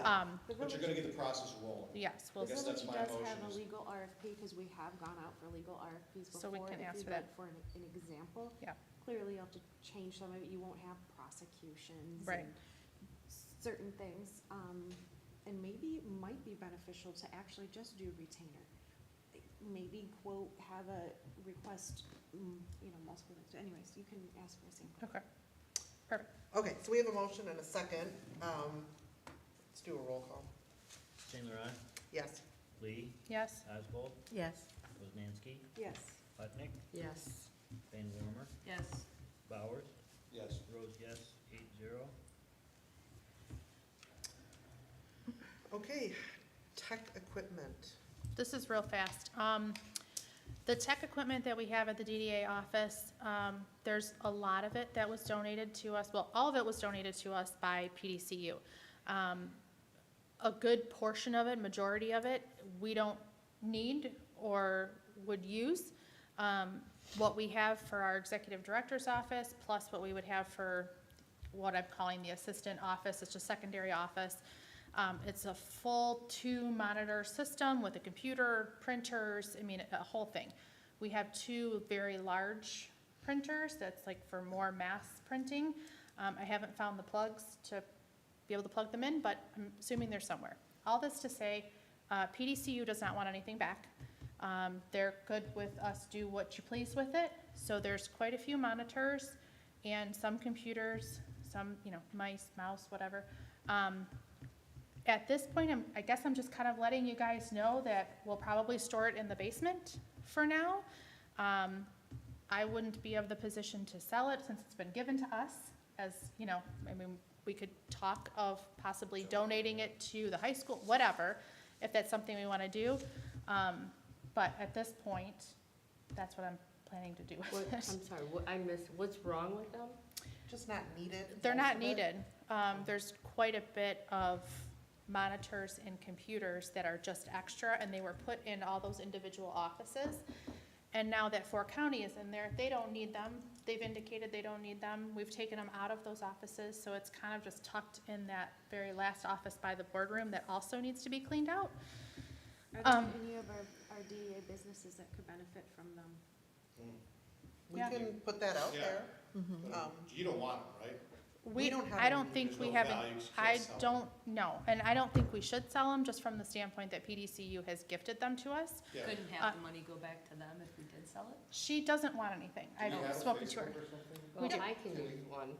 Advertise free? We can advertise for, any DDA business that would like Yeah. one, and we can I get like it, that. throw it out there. Okay, Yeah, I mean, if there's any benefits to be had for, what Yeah, there you go. people pay and do. Yeah, you put them in the basement for a year and they're gonna be obsolete, yeah. so. yeah, Yeah, if someone can benefit from them. Okay, budget workshop, so we've kind of touched on this throughout the night. It is time to begin our budget workshop. Last year, I think we did 2 meetings.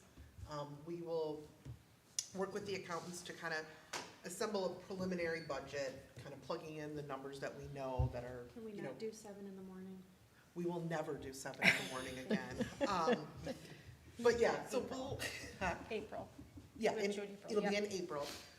So we'll plug in the numbers that we know are just kind of set numbers. And then that's where we need to come in, ready to work on this budget and starting to think about, what are we gonna do? Are we gonna put money towards Winterfest? Are we gonna put money towards Vintage Fest? Are we gonna put money towards, Shakespeare in the Park, concerts, fixing the music system downtown? All these different things that we want to talk about, so that we can have a working budget that makes Do you have sense. a music system? What? Do you have a music system? There is one. There is one. It's a little obsolete. A little. Okay, it's like an 8-track kind of thing, but, I heard you couldn't get parts for it anymore. you can't. But I've called a couple companies and it's about 10 grand, 10 to 12 grand to get a present day system in place, which I would love to see happen. We actually budgeted for it this year and then we just didn't get to it on the list of things to do, but it's more like Wi-Fi connection. And the one we had before, to literally like play a CD, you had to either get into the police station or upstairs at the Masonic Temple. Those were like the 2 like points of But it does play throughout downtown, so you could have like Christmas Yeah, music at Christmas Christmas music. time, It's whatever. very cool. My suggestion would be, instead of getting chipped away at all these little events that we're supporting, to kind of fix the infrastructure and then move forward. We're just gonna keep kicking the can down the So, road. and And I think that's what we need to talk about at this budget workshop, is what we're, Yeah. you know, Yeah. what you're willing to put into each one of these buckets, and we have that discussion. So we have to put out some dates in Mhm. April. So I guess if everyone maybe can email me in the next 48 hours, if there's any no dates for you, like I'm gonna be out of town, I can't do it In April? in I April. have baseball tournaments, that's all I care about. Well, and you got your planning commission meetings to attend, Oh, yeah, so, I got it. don't forget Yeah, about don't forget that. about that. But yeah, if you could just shoot me an email, we'll do like an evening. Is there a specific day of the week? Is there a date? I mean, yeah, Mondays obviously aren't good, Thursdays aren't good.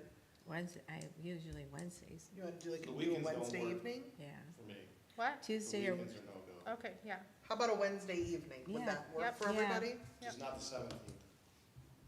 For me. You are I know, difficult. sorry. There's no- Kids there's no and travel Wednesday- baseball. I don't There's know no what's Wednesday the 7th. happening. No. 17th. Oh, 17th. Yeah, no, I can't, yeah, I couldn't either. We're gonna do a tech seminar here that night. How about the 10th and the 24th? I can do either one. Yes. Both. So we'll have one 10th's great. preliminary, Go with 10th. the 10th. so Yep. we'll do the 10th, and the then we'll 20th. do a follow-up on the 24th. That way we can submit to the village council. Are you, Hmm? are you gonna have them at your office, or did you want them here? I We have- could probably do it. We did it at the office last. I have to verify that those don't conflict with what the village has already said is ours. Otherwise, you Oh. guys can do all you want, and you can have it over there, I just wouldn't be able to attend. Well, let me know if those work, and then if not, we can readjust. And what time? Do like 7 o'clock. At Mm. night. Yeah. Okay. I thought you just said no 7 in the morning. I don't know if the It's like, starting what? date is. Where do you get that from? What do you wanna We do? will, Can we do we 6 get the, At Does the 6? village get that to I you? can't No. really hear from work. Taxes or something? Okay. we get it from our accountant. Okay. So we have this, which is what we had from last year. Okay, They take that, they make some adjustments based on what we've done this year with all of this money, and any changes to revenue that we have, so now we have more money, and they put that in there as a preliminary. okay. So we'll email that out to everybody, so you have it before that first meeting. And- If you can't get into your DDA email, I know some of you had issues with Yeah, it. I did. yeah. Let me know, because that's how all of this is being communicated. Yeah. And Oh, even when John, I actually don't think I have one yet. I, 'Cause I got a text about having an email, and I went into my email and there was no email, but you're saying there's a completely separate, There's a DDA. there's DDA a email. DDA. yeah, Yeah. okay. And we are gonna have a nice budget to work with this coming year, because there are things that we haven't used. The employee expenses? Yeah, office Yeah, expenses, office supplies, I mean, there is some, so we're gonna have a nice, so we really need to think, I mean, if that music system is important to us, anything, new benches, infrastructure, We did talk last time about getting some better banners. banners is That's- one. I um, have We an update on allocated that. like $5,000 to get some Yep, quotes or something last time. and that's something we may wanna talk about at the budget meeting is, do we wanna, let's sit down and look at our banners, let's plan out the year calendar. The DPW would be extremely happy if we could do that and give it to them. And if that means that we order banner, there's nothing that says we can't order October banners in June and be Right. ready for it. And actually, they do offer discounts, and there's Yeah. often, if you aren't have enough. Yeah, we can do a bulk. And I will have by next meeting, And the 24th. the Christmas decoration proposals for everybody as well to review. Oh, hopefully it's better, right? It will be. So just to note, the 24th is a scheduled village one, so I can make the 10th, but not the 24th. Okay. If those are good for everybody, then can do what you need to do. Okay. And I'll just, won't be able to attend them. Okay. Board member comments, we'll start over here. Melissa, any comments? I gotta go first. I can't think of any right now. Just one, for the social media, who's doing our social media right now? So we're actually setting up a meeting. Verona will be doing it. Right now, it's, Danielle? and I, yeah. Okay, and we you, okay, Share as much as we okay, can. okay.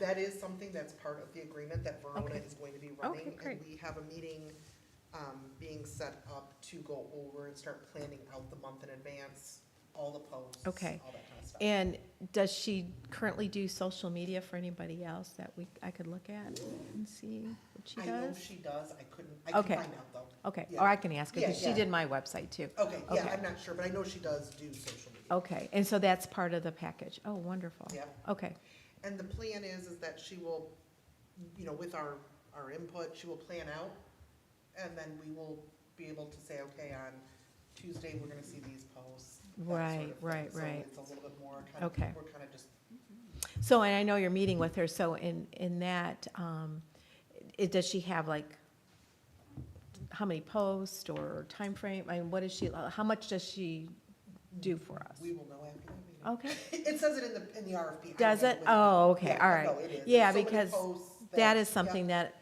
needs to happen now if, moving forward with Vintage Fest. Absolutely. So, okay, thank you. And that's the other thing, we get, part of it is she does a monthly blog for us, so I will have her reach out to you and Marty, and Okay, what month is the best month to have that blog? Maybe it's May going into June. right, okay. And she'll call and interview you and do all that. Okay, stuff. wonderful, Yep. thanks. That's it. First of all, welcome. Thank you. We're doing Missy or Melissa? I've heard both. Missy works fine. We're doing Missy? Yeah. The official? I'm only on the official, so. I was able to get it on a credit card, so I kind of go with it now. So yeah, welcome. Other than that, again, I probably repeat myself, thank you for everybody just doing anything, okay? I know there's a lot. Andrea, Danielle holding down the fort There's a as far lot. as the front office. Kathy, Marty, you know, taking a swing, putting together what you have for Vintage Fest. You know, we're not always gonna agree, but just simply if No, we can all that's just okay. do what we can to put forth efforts, then the majority wins. So, thank you for all of that, to everybody. All good. Me? So Fork County signed their lease. They are officially moving into the space. I haven't heard any complaints, so it seems like everything is good with them. Talked to Kathy a couple times. We moved furniture for her. All's good. Banner update. Thank you, Paul. I have not gotten any quotes back. So I've reached out a couple times to 2 different places. I'm hoping to get something soon. And I can move forward with that.